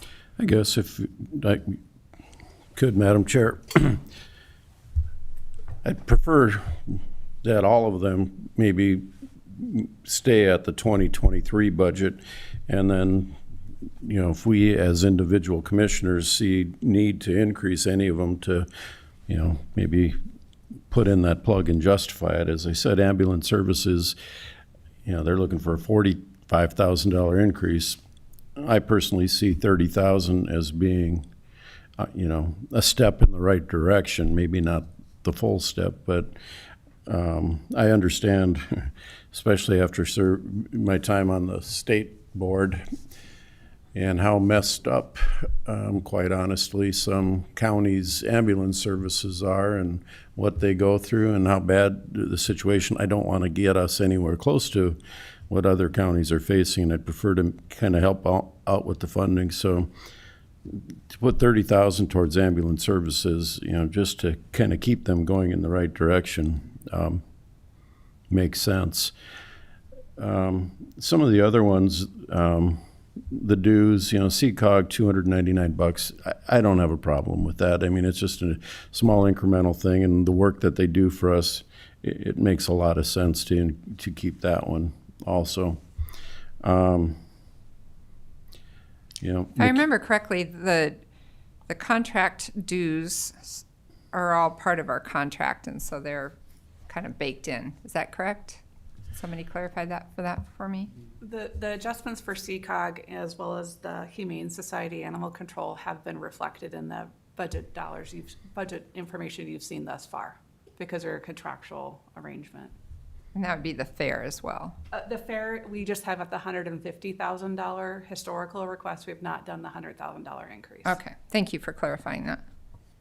So the fair I'd prefer to keep at the 150, especially in light of the ongoing discussions that are being held on how to best move the fair forward. I don't want to hobble them, but at the same time, I think, we've been doing the same thing for a long time, and just to keep it there until that discussion is completed would be my preference. I'll stop at that for right now. I have a few others. If anybody else wants to add anything, please chime in.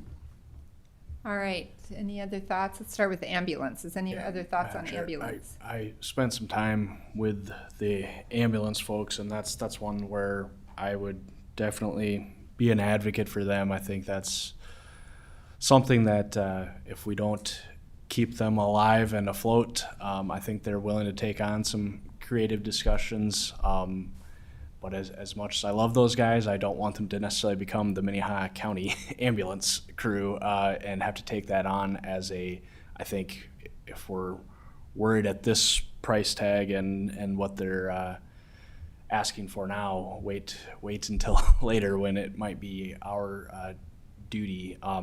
So anyway, that's the one that popped out to me. So that was the one I was going to highlight as being supportive of an increase. I'd even be open to meeting their request, but I think Commissioner Karski's being very reasonable as well with 30,000. Other thoughts? On the ambulance? Yes. I would tend to agree with Joe just from the conversations that we've had with the different ambulance groups. And I kind of just look at the total increase between all would be 45,000, which is just trying to compare not apples to apples at all, but that's less than one FTE between the cost of one FTE between all of those different groups. So it doesn't seem like too big of an ask, in my opinion. I don't think 30,000 would be, I think that would still be appreciated, but I would lean towards approving the 45. And I'll just add one item was from the merits of their actual request.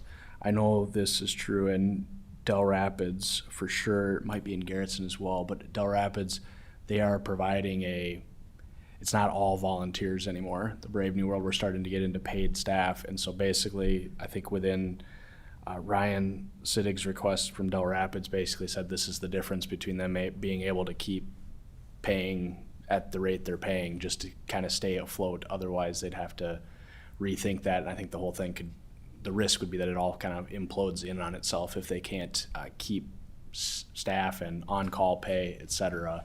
So he had an actual substantive description and justification for what they were asking for. So I would start at wanting to meet their request at 45,000 if possible. Any other thoughts? You want to weigh in, Commissioner Benega? I guess my first question would be is what's the ownership increase, so to speak, for Del Rapids and that change of philosophy? Are they going to pick up part of the tab for the full-time people, or? Because that could be an issue for all of them eventually, because nobody can get volunteers anymore. I mean, I think the way we have this allocated, the way I see it is it would, whatever increase we give, I think it's allocated equally between Del Rapids, Garrettson, and Humboldt ambulance services. Del Rapids is the one that I know for sure is paying some staff. All three are. Okay, thank you, Carol. I just know that that's hit a tipping point with the Del Rapids staffing model. But yes, I mean, I guess at some point their overall budget is somewhat fungible. So yes, some of the money we would be giving to them would be helping to pay salaries, but it'd be part of their general operating budget, I think would be the idea. Madam Chair? Yes.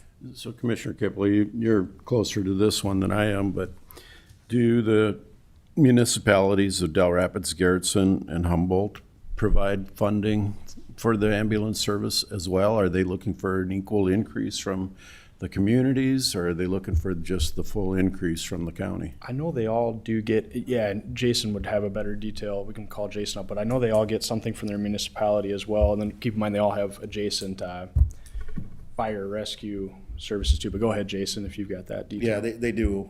Del Rapids funds, puts a lot of money into Dell's ambulance, but they also get money from the townships also. Recently, Dell's took over Crooks due to MedStar leaving there. So their area is expanding, and we're also working on some rezoning of ambulance districts, and it'll come forward to you again coming up here probably towards the end of the year when we decide how we want to draw that out. But yeah, they're getting funding from different areas throughout the county, and Crooks is one of them too. So the question still is, are they looking for increases in their funding from those communities, or are they just looking to the county? I can't answer that, but I will say that the salary issues are the main issues they're having is trying to pay the people to show up and do it. I don't remember what some of the formulas were, but there would be a $5 on-call where you're just on call, and if you go on a call, it's $20. Well, I think they're trying to get some more consistency because some of that hasn't been changed for years and years and years just because of the funding. I think Carol has something she'd like to say based on her finger wagging at me. Just going to make two comments, Commissioners. One is the applications which define all that money, where they have their resources at, you can find on the Dropbox. On Dropbox that you've got out of there. I know that Commissioner Kipley was going to answer that one. The other thing too is, you know, the ambulance systems have been really creative about how they keep themselves afloat. And I don't think any of them would rely just upon the county to look to them to keep an increase going for them. They've had to be much more creative than all of that. I think in maybe 8 years, we've increased them once. And it's been pretty limited. I can speak to that too, Commissioner Karski, just with my time on the township. The fire and ambulance come every year and ask for an increase, I think, to every township that they provide service for. I'm looking at, 25% increase in funding to each one of those, going from 60 to 75,000, and way above what I guess I would consider inflationary, and a 15% increase would be closer to that $10,000 range, and that's kind of why I'm stuck on the 10 per entity. So I can live with 45, but I was just trying to keep the numbers real and in perspective, I guess, to what's been kind of going on around us. Yeah, and just because it was raised, like just for the Del Rapids request, for example, it looks like they're either getting, it's a little bit unclear to me whether this is what's a pending request or what has actually been agreed to, but City of Del Rapids, 50,000, City of Colton, 6,000, various townships, a few thousand apiece, and City of Crooks, 10,000. So if those somewhat small municipalities are paying a fair share, I think we're in somewhat proportional. Increasing their, I don't know about the level of increase. 5%? I don't know about the increase year over year, but they are not just reliant completely on the county. There is some local support. Well, I would be closer to Commissioner Karski. I came into this thinking it would be 10,000 each. I mean, ambulances, we're not going to solve their problems whether we give them 10,000 or 15,000, frankly. And this has been an issue since I first got appointed to the commission. It's an ongoing challenge. So I'm kind of with Commissioner Karski. I would probably have leaned towards 10, which would still be a significant increase to what we've historically done. But I'm not going to, it's not a hill I would die on at 15 either for each at 45. Any other comments about the outside agency requests? Commissioner Karski already tipped his hand that he has a couple. Does anybody want to beat him to the punch? Oh, you don't have other ones? Oh, I Well, thought I have you were. other ones, but no, if anybody else wants to chime in. Commissioner Benega? Well, I think using the 2023 as a base, along with the changes that we just discussed, is a priority, along with the population changes that we have to deal with. Most of these agencies have other state or federal support systems, so I think we need to do what we can, but we can't do a lot, to be honest. Anyone else? Commissioner Karski, was there something you wanted to add? Milstead leave. I know Children's Inn has been kind of a discussion item for quite some time, and they just moved. They're doing a fantastic job providing a great service. I haven't talked to anybody there, but I think it was last year, we were talking, north of $200,000. I would be in favor of just bringing them to a flat $100,000, an $88,965 increase, and just in recognition of the work that they do. And I mean, they moved and tried to so they could increase their capacity, or with an anticipated growth of, I can't remember, it's like 30 or 40%, and thinking it would take 5 to 10 years to get there, and they're already there. I know they need the help. I know the service they provide is critical to our law enforcement, and with with what they do. So I'd be in favor of a slight bump on the Children's Inn.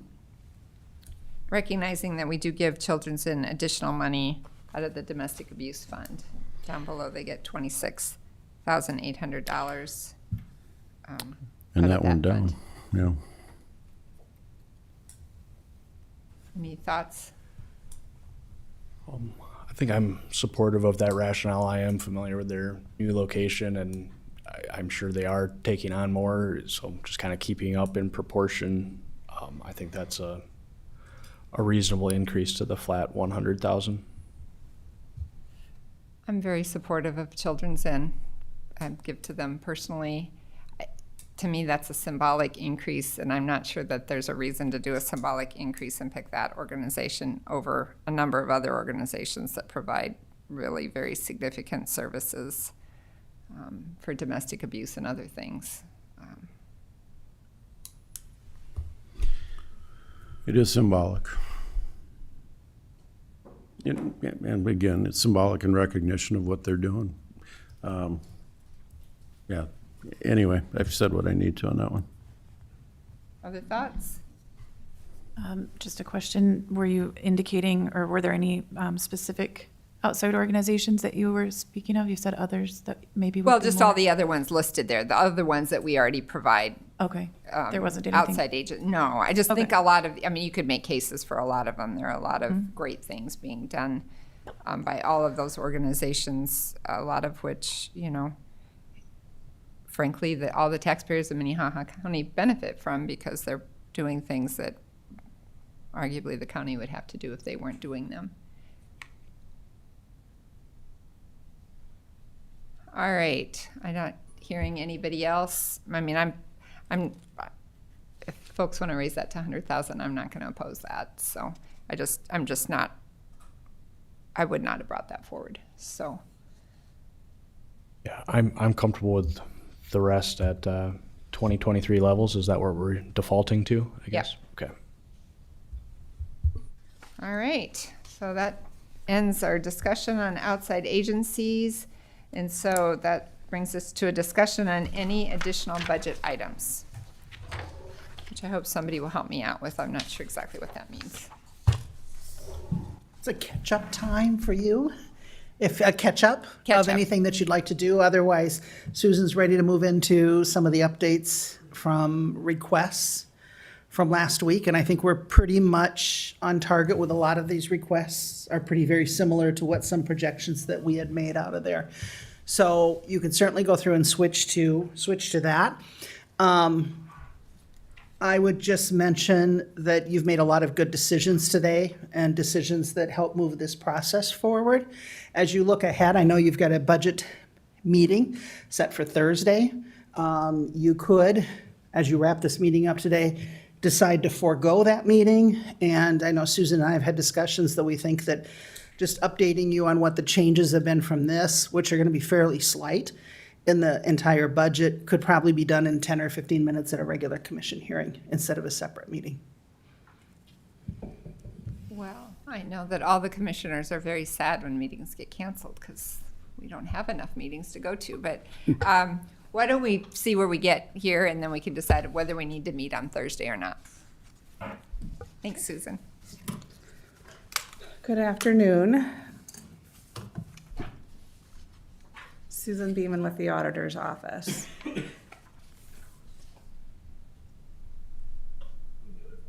I think it's the other file. The other one? Yeah. I should just not try to help and stay out of the way. There you go. Look, you got us right there. We kind of wanted just to start with the forecast and cash analysis that we had talked about last week.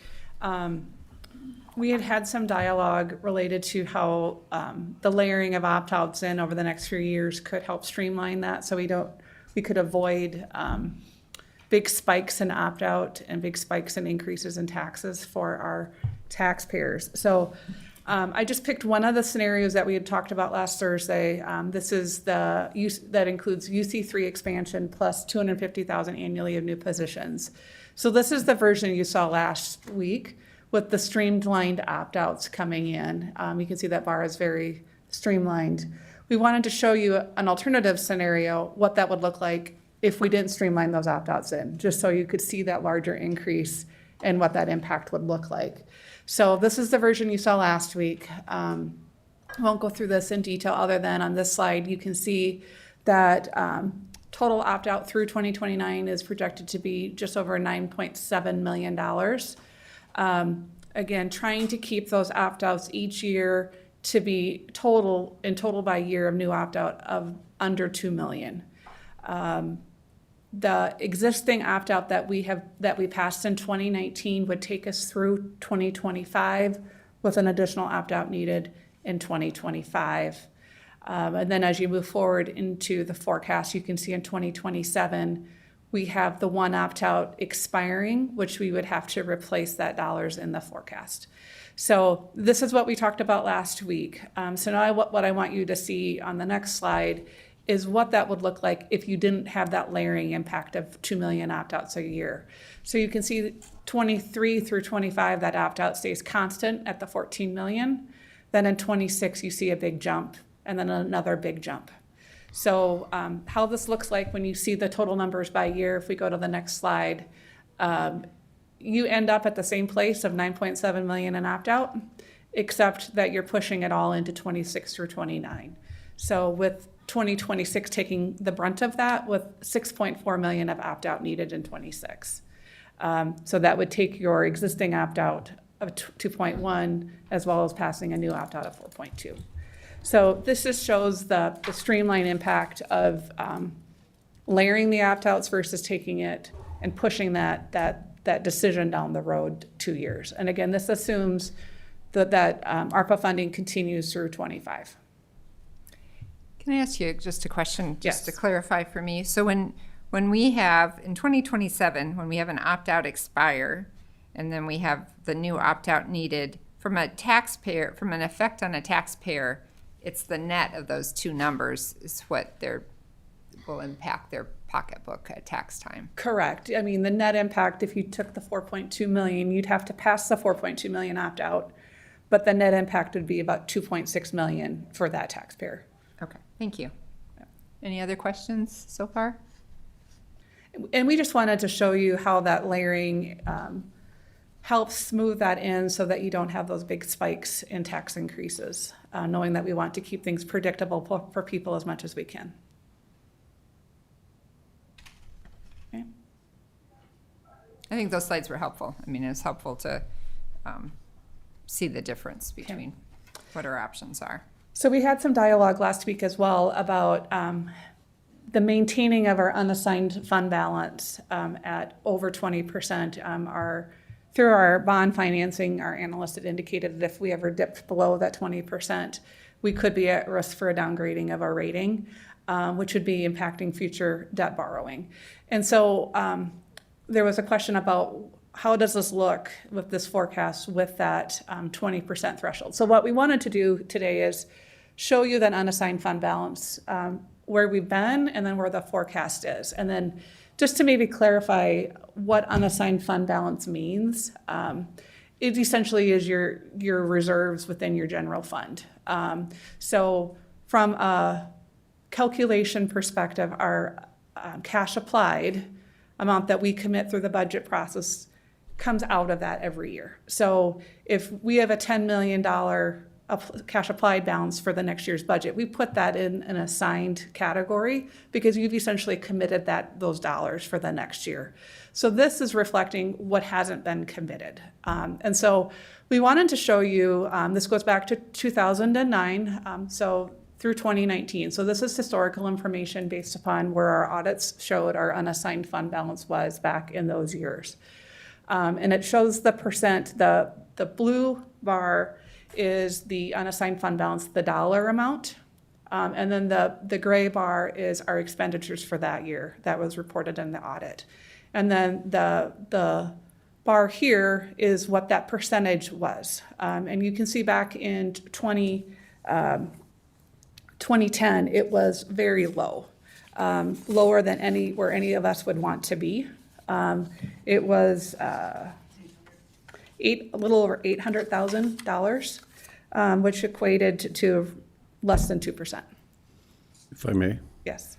I'm going to put Commissioner Benning on the spot because you're the only one that was here. Tell us what the. I thought he was just suggesting giving you kudos for living through it. Well, I mean, what was that like at that point? I mean, as a commissioner, taking a look at that, what were you considering, and what was on the table? Just about everything, to be honest. There was a significant cash flow problem. There weren't any cash reserves, so we didn't have much choices. Your mic on? I think you need to have your mic on. Yeah. It was significant in the standpoint that cash reserves were very low. There was negative cash reserves, I think, from the previous year.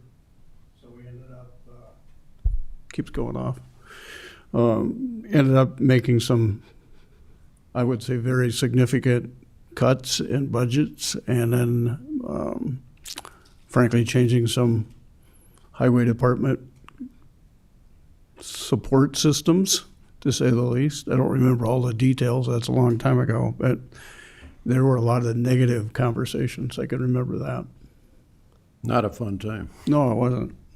But we finally got to the point where people understood that it wasn't about budgeting, it was about cash flow. So that made a big difference in attitudes and, frankly, budget adoptions. Carol. Chairman, I started in 2010 with the county and was here. That is my introduction to the county, was at that particular time. And when I look back, there's three things, and staff has heard me say this multiple times. There were three things that we need to take away from this. And we've also had conversations that how do we prep best for a recession? What are the things that we need to be having in mind as this county? There were three things that happened. One, the cash applied was too high. Cash applied, if you look back at that time, was probably about 15%. Cash applied was too high, and that's why you'll consistently hear from the auditor's office, hanging somewhere around that 8%. The other thing is they overestimated bank franchise tax. They looked and they said, this is what we've historically have gotten. We're just going to keep getting it and we're going to go along. And I recall that first year I was here, we got $1 million less in bank franchise tax. And that hurts. The third thing that we did is we did not anticipate a dip in interest. That those three things should never be overestimated. That's out of there. And I'm going to look at my peers that are in the audience. How many of you remember 2010, 2011? That was out there. And I will tell you, my first introduction to a budget meeting was Commissioner Peckus, who looked at all the department heads that were here at that time, because we did not have the chance to be listening remotely. And he said, what are you giving up? And I will be honest and tell you, the best example I saw was Sheriff Milstead, who set an example for all of us. And he was the first one to step up to the plate and recognize that we're all going to have to carry the burden of doing this. Commissioner Kipley, you made the comment I heard earlier today. I can't believe how the budgets come in with as little growth in some areas as what they do. There's no games being played in these budgets. They just don't happen. So that would be my perspective. And each of those department heads who were sitting here 12 years ago would give you another perspective of it also. But it's changed. And those three things, cash applied, bank franchise, and the interest can be big swings, and we can't take risks in those areas. Thank you. Madam Chair, I'd pivot off of that to talk about the emphasis on cash flow. When we're looking at this, we're looking at one moment in time for the year, but obviously we know, especially with property tax, they come in two key times a year, but otherwise, there's ups and downs. So when we're looking at this number and we're projecting, how are you factoring in, like, would a bond rating look at our low point for the year or our average for the year of the cash on hand type of thing? I would say they could look at any of it. So when we present these, we're presenting off of a year-end number perspective. When we had our rating agency conversation, it was an early part of the year, like I can't remember if it was February, March. I think it was March. I think Leah had just started as auditor. So we had the unaudited numbers from the end of the year, and so that's what they primarily was using at that point. But could they be looking at a mid-year if we're doing a fall issuance? Absolutely. So I think it could be any of it. So and we wanted to share with you this slide just to show you where we've been. I think I'm safe to say none of us want to go back to 2010. And you can see how well the county has tried over the last decade to bring that balance up, to strengthen the financial position to weather any storms that might be coming. And you can see through 2019, you finally have it bump up over 20% threshold. So when we get into the next slide, this is, that includes the forecast through 2029. So 2019 is the beginning of this slide, and then it takes us through 2029. And this slide just includes the forecast for UC3 expansion as well as 250,000 positions annually. So just kind of know that that's what's included here. And so as we've talked about trying to layer in opt-out, if that's the strategy you guys would like to continue, we have you can see the increase in that unassigned balance through 2025, trying to bring that up a little bit. And then you can see over the next couple of years, lowering that cash just to stream in those opt-outs. It does get to be about 21.5% in the forecast through 2029, so we're getting close to that 20% threshold. I would say that would be something we would have to continue to look at as we go through each year. This is not an exact science, it's a forecast, so there's a lot of moving parts in this that will continue to evolve. Definitely something to keep in mind. And as we go forward, the commission might decide to set a threshold for that unassigned cash applied that you want to have that at. Right now, we don't have an unassigned fund balance requirement or a threshold at a minimum. We know the 20% is from the ratings agency. It's just, hey, that's a threshold we kind of have out there. But there's not a firm or a solid direction from the commission as to where they'd like to see that. Can you remind me at the financial net Action Network had a recommendation about that? They did not have a set recommendation. We talked a lot about, what others have seen. Tyler Klatt was able to get some data from other counties of what they use. I do not believe any of them really had formal action on that. We know the city of Sioux Falls has a policy or a requirement on their threshold. And it can be across the board, but between 20 and 25% is a general ballpark. Commissioner Karski? Chancellor, yeah, there was no recommendation to set a formal policy, but kind of a guideline, I guess, for best practices. My question here, Susan, is there's ARPA money that was transferred. Am I right? I mean, would that line, that blue line, be a lot flatter if that ARPA money wasn't included, that trend? Or no, that was moved into the building fund, wasn't it? We had some freed up general fund money that we did move into the building fund because ARPA did cover some of 22 expenses. That through 23 and 24 budgeting, some of those ARPA dollars are helping keep that cash applied percentage. We're over the 8% target without that, so it's helping balance our budget.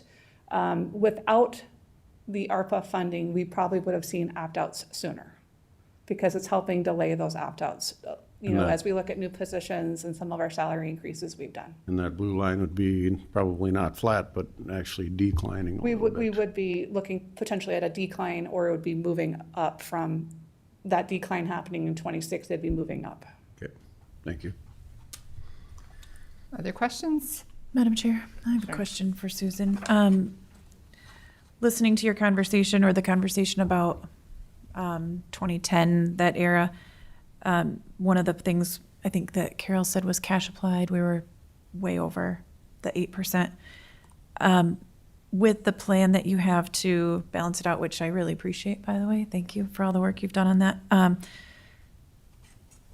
Does that concern you at all that for 2026 and 2027 and 2028 we're over the 8%, and that's with those small percent increases for the matrix and the step, knowing that we may, what do you think? Does that concern you, or it balances out to about 8%, I think, over the 5 years? I would say it doesn't concern me because the decision would be strategic, it would be purposeful, and it would be planned. I would also, and I indicated this last Thursday, is the percentages and the dollars that I have put into this forecast is just a forecast. Every year we are going to have to revisit it to see if maybe it's not a 10.5%, maybe it could be 10.75% because of where our cash is sitting. But again, we have to do that purposefully and informed. So based upon the forecast, we know we're going to lower that cash applied target for the next couple of years, trying to layer those opt-outs in to smooth that in after the ARPA funding expires, so that we don't have that big spike for the taxpayers. So it doesn't concern me, knowing that it's purposeful and strategic. Thank you. All right, any other questions at this time on this slide? Okay, I think we can move forward then. Thank you. So last Thursday, we just showed you the first 5 funds, essentially the general fund, highway fund, building fund, debt service fund, and emergency management of the means of finance. So the means of finance is a state form, essentially, that we put together and shows all of our funds. So I won't go through all of these in detail, but you can see the different funds. I want to highlight a couple of the changes from prior years. So this includes everything that you saw last week. It was the requested budget, includes no new opt-out, no new position. So we'll go through and update this based upon your decisions from today. I want to highlight the capital projects fund column. You'll see a $47 million dollar amount there for appropriations. That is the Juvenile Justice Center project. Why you see no revenue in this fund is because that's going to be reflected in 2023 from the bond financing. So it shows a big number for cash applied, but know that money's came in 23. Additionally, the One change on the 24/7 fund. The last few years, we've had to do interfund transfers from the general fund to support that fund. There were decisions made to change some salary allocations from the general fund. Those stopped. So that interfund transfer right now is not anticipated to happen. So that we are not budgeting for that. And then finally, the COSAP column here is currently 0. That was because we had just received the award, the information of the extension of that award through 24 after this was done. So we'll get this updated and reflected for the next version you see.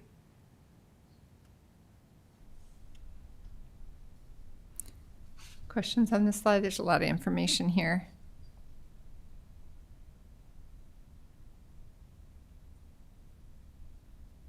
And then maybe just to add on the domestic abuse column, we talked a little bit about that on the outside agency funding. 67,000 is just an estimated amount for revenue coming in. Whatever we collect, we pay out. So that number can adjust up and down based upon the revenue stream for that fund. And that goes out to those 3 agencies that were on your outside agency form.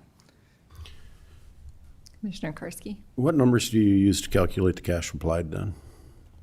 Do you want to look at a specific fund? No, well, I mean, we're mostly concerned about cash applied in our general fund, aren't we? Traditionally, yes. Not that you can't have issues in all the other funds, but traditionally, if you run short on those other funds, general fund is paying for them. Because if I'm dividing the 10.6 million into the, It's going to be this net means of finance here of 74 million, 85 million. yeah, These are when I remember I need classes. 85.2 million less the 74.6 million net means of finance is where you get to the 10 million here. And the cash applied number. so that's 11% then, isn't it? It's about 12%. And so this does not reflect the ARPA dollars coming in. We wanted to continue budgeting based on if those dollars weren't there, but then the ARPA funds would help subsidize that extra cash applied number. Yeah. Okay. Other questions? And then what we wanted to show you here, this is a slide we've shown you in previous year. We did not share this scenario with you last week. So last week we did share with you the 2024 information.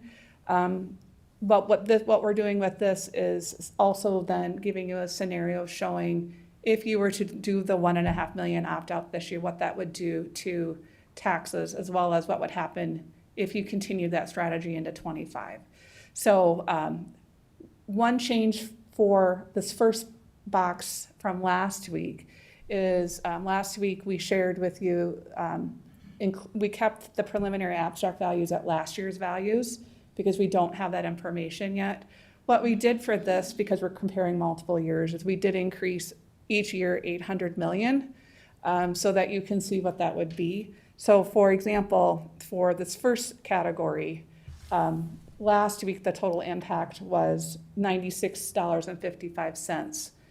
And so when we bring in an additional 800 million to that abstract value, it drops that to $59. And that's assuming a $300,000 house stays $300,000 in both years. If you were to layer in an additional 1.5 million in opt-out, it would add about $20 to a $300,000 home. But just because we do an opt-out doesn't mean we're going to use it.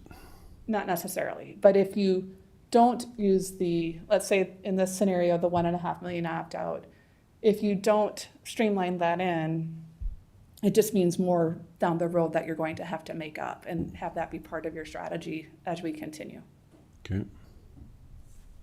And then as you move forward, we showed you what 2025 would look like if you added the 1.5 million in opt-out in 24, plus a 1.9 million opt-out in 25, including growth and CPI. Again, about a $30 increase here.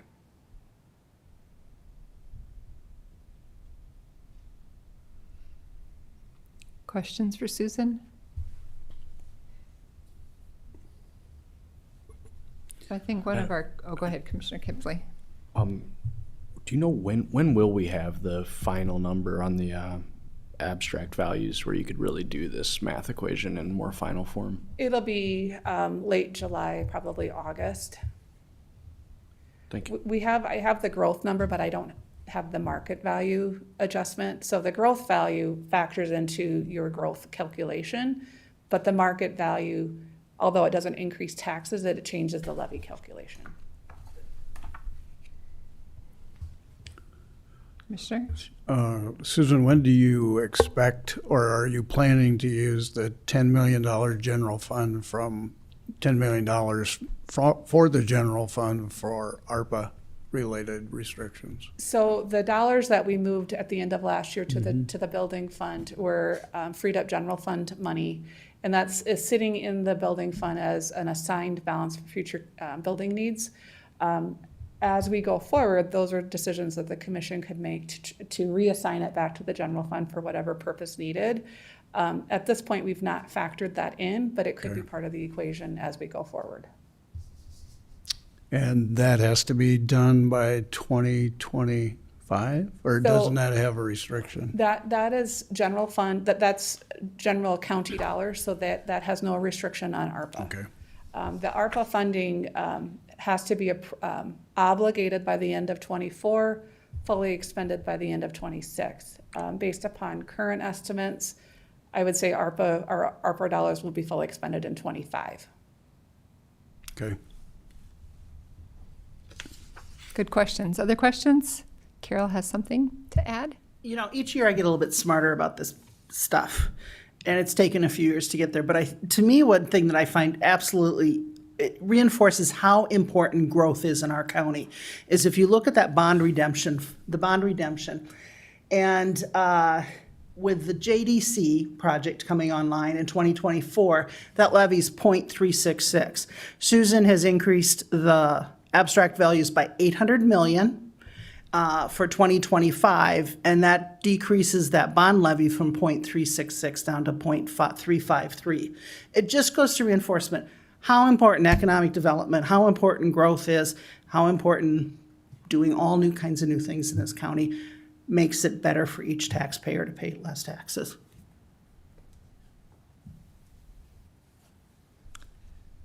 All right.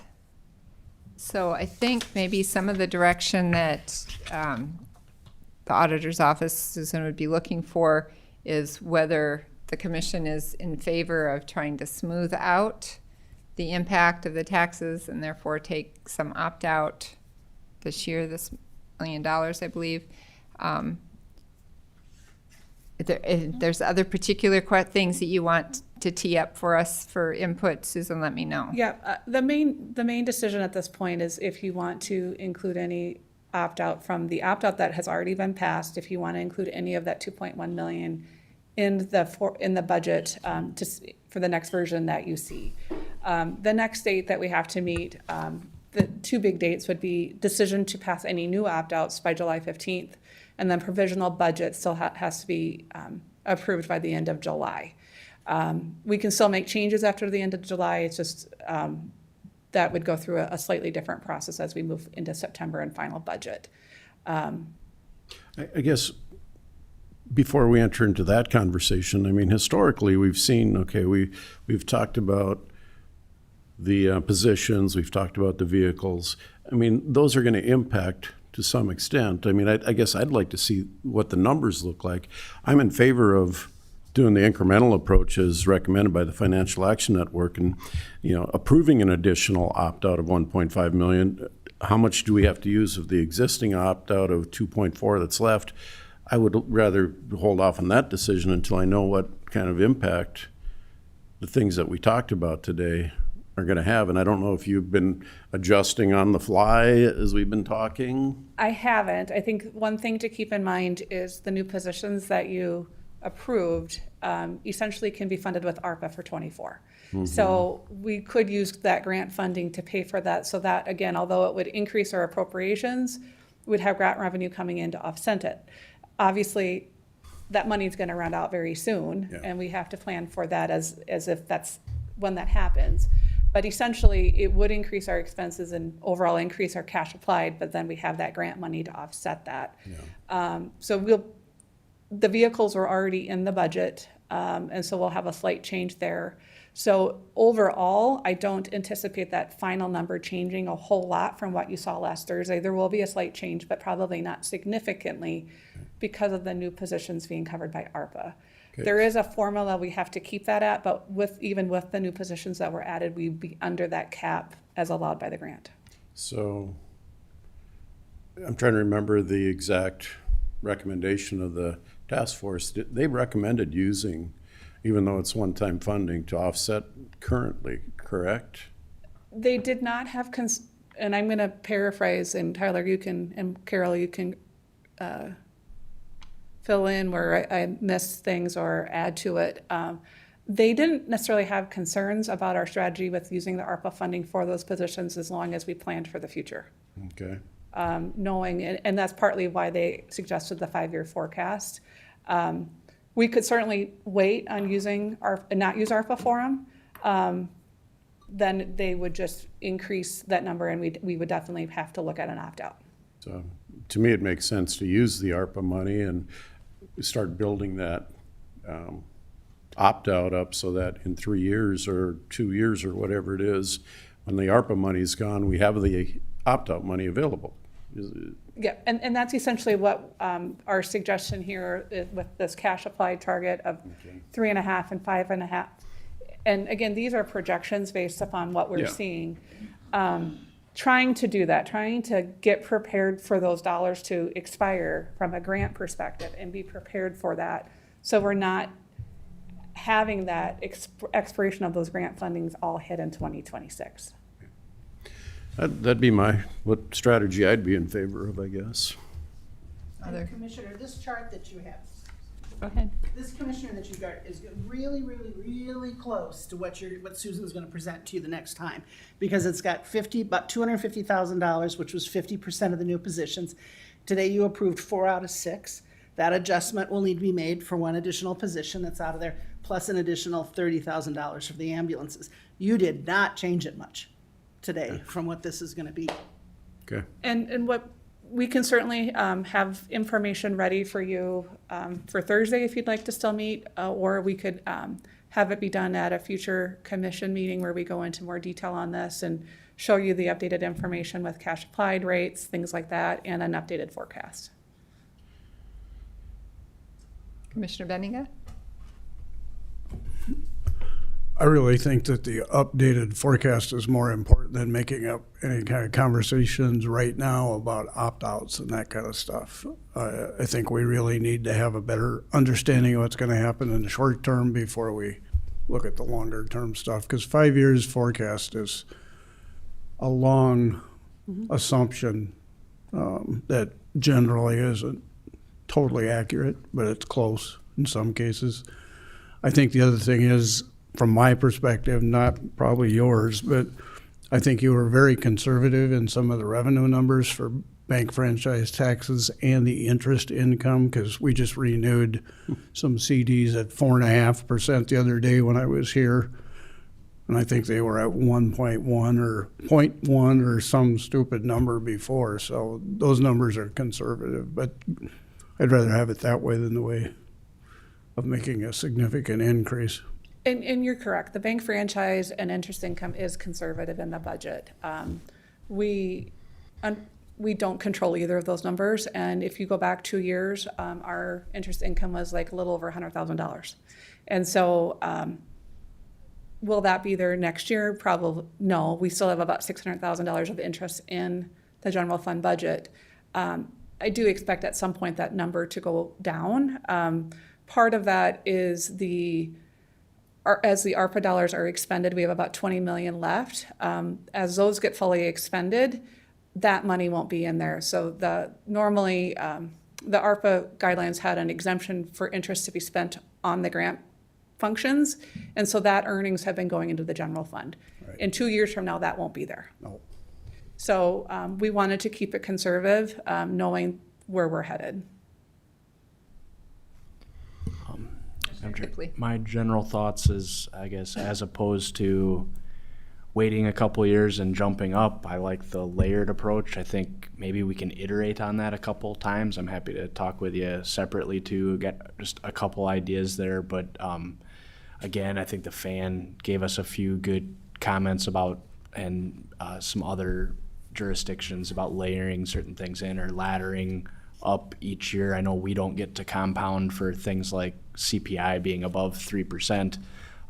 So are there ways we can have an outlook to our opt-out plan that does raise it proportionally a little bit each year? I think high taxes is a bad thing, but maybe the second worst thing is unpredictable taxes, where you don't have a climate where you can at least see it coming. So if we're yo-yoing all over the place, so that's another thing that I'd be interested in as we complete this conversation. When we do new opt-outs, how long do they last and what happens when they come off? I see that, in 2027, just are we thinking even beyond just a 5-year scope?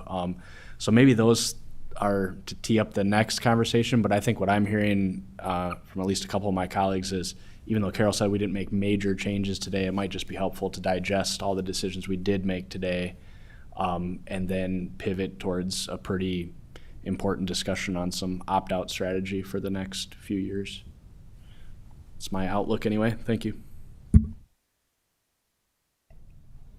So what I'm hearing from the commission, unless there's other people that want to weigh in, is that we're in favor of trying to layer in opt-out, kind of follow what the Financial Action Network recommended, and that we would like a report back before we make any final decisions.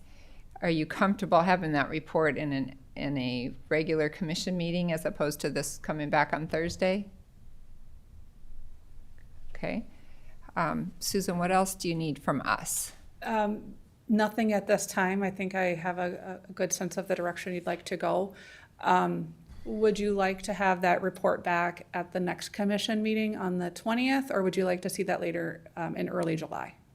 I'm unavailable the last week in June, so the 20th meeting would be the one in June I could attend. I'm okay with that. I won't be around the 20th. Would you prefer we wait until July? Go right ahead, spend the money. I'm kidding.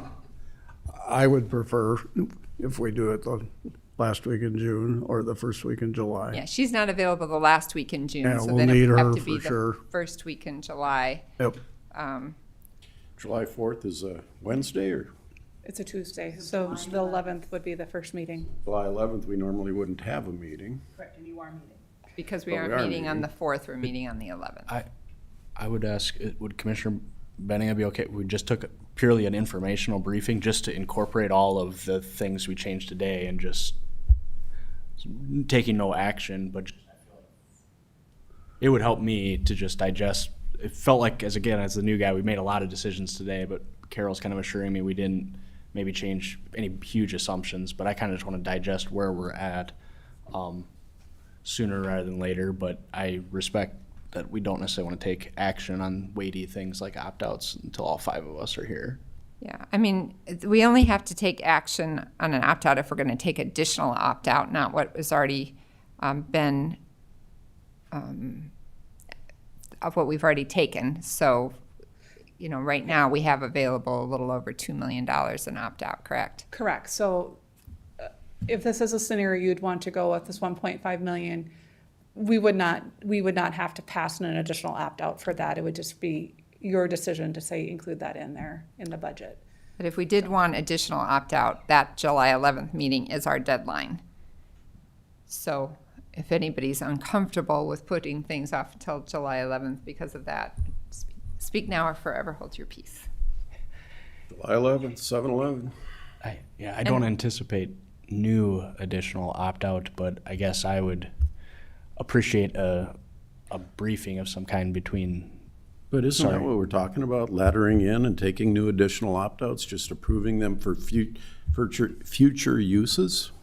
My understanding is we have 2.1 million ready to go. That could be used up. And in this scenario, for example, we would just elect to use 1.5 million that already exists And we could talk about how we would maybe intend on further opt-outs in 25, 26, 27, and how we would ladder those to help us decide what amount to take this year. That's so that not it's the all direction I thought we were gonna go. I thought we were gonna start approving, starting this year, additional opt-outs to be taken, or to be bankrolled or available to us for the future. So we're not, because an uncomfortable discussion, and I've been through a couple of them, is, well, we should really talk about a $6 million opt-out instead of a $1.5 million opt-out, knowing that we're not going to use $6 million, but it's just a big number, and just taking that $1.5 million that the Financial Action Network recommended we do. A little bit of perspective is if you were to take the rest of the 2.1 million on this year and then take an additional, say, 1.5 million or 2 million to start that laddering in this year, that means that you'd be increasing by 3.5 to 4 million, which I think has been more than which is what you want to avoid, rather keeping it at that 2 million a year. I'm not in favor of authorizing new opt-out this year until we're at the end of what we have, personally. I think what Commissioner Kipley was suggesting is that he would like a report on the June 20th meeting to kind of, bring all of this together, get it in front of us, and then we will take action on it on July 11th when Commissioner Benega is available. I can drive back if I have to. Well, we can make Too much family time? No. I don't want to make you do that necessarily. I don't think it would be necessary unless once Susan puts things together, it looks like we need to have an interim meeting or something. But I think we could have a briefing on it on June 20th, take final action on July 11th. I think that all makes sense to me. And then we will bring back, additionally, later in July, probably at that third meeting, depending upon where things go on the 11th, either the second and for surely the third, the provisional budget for you to formally approve the provisional. So you'll see a lot of budget conversations between now and the end of July. Yep. Deadline is the 25th, so we have to do it no later than our last meeting of the month. All right. Anything else on budget? My head hurts. I would just say is we've continued to see more and more details and information. We certainly appreciate your input in this process, because when you talk back to 2010, there was a lot of, I'd call it fluffy information at best, and having to make tough decisions based on not having all the information was difficult. So I appreciate what you guys have put together. You guys are very professional in getting that accomplished. And as my banker always says, when you got to make a quick decision, the answer is always no. So I think that's important in this conversation too.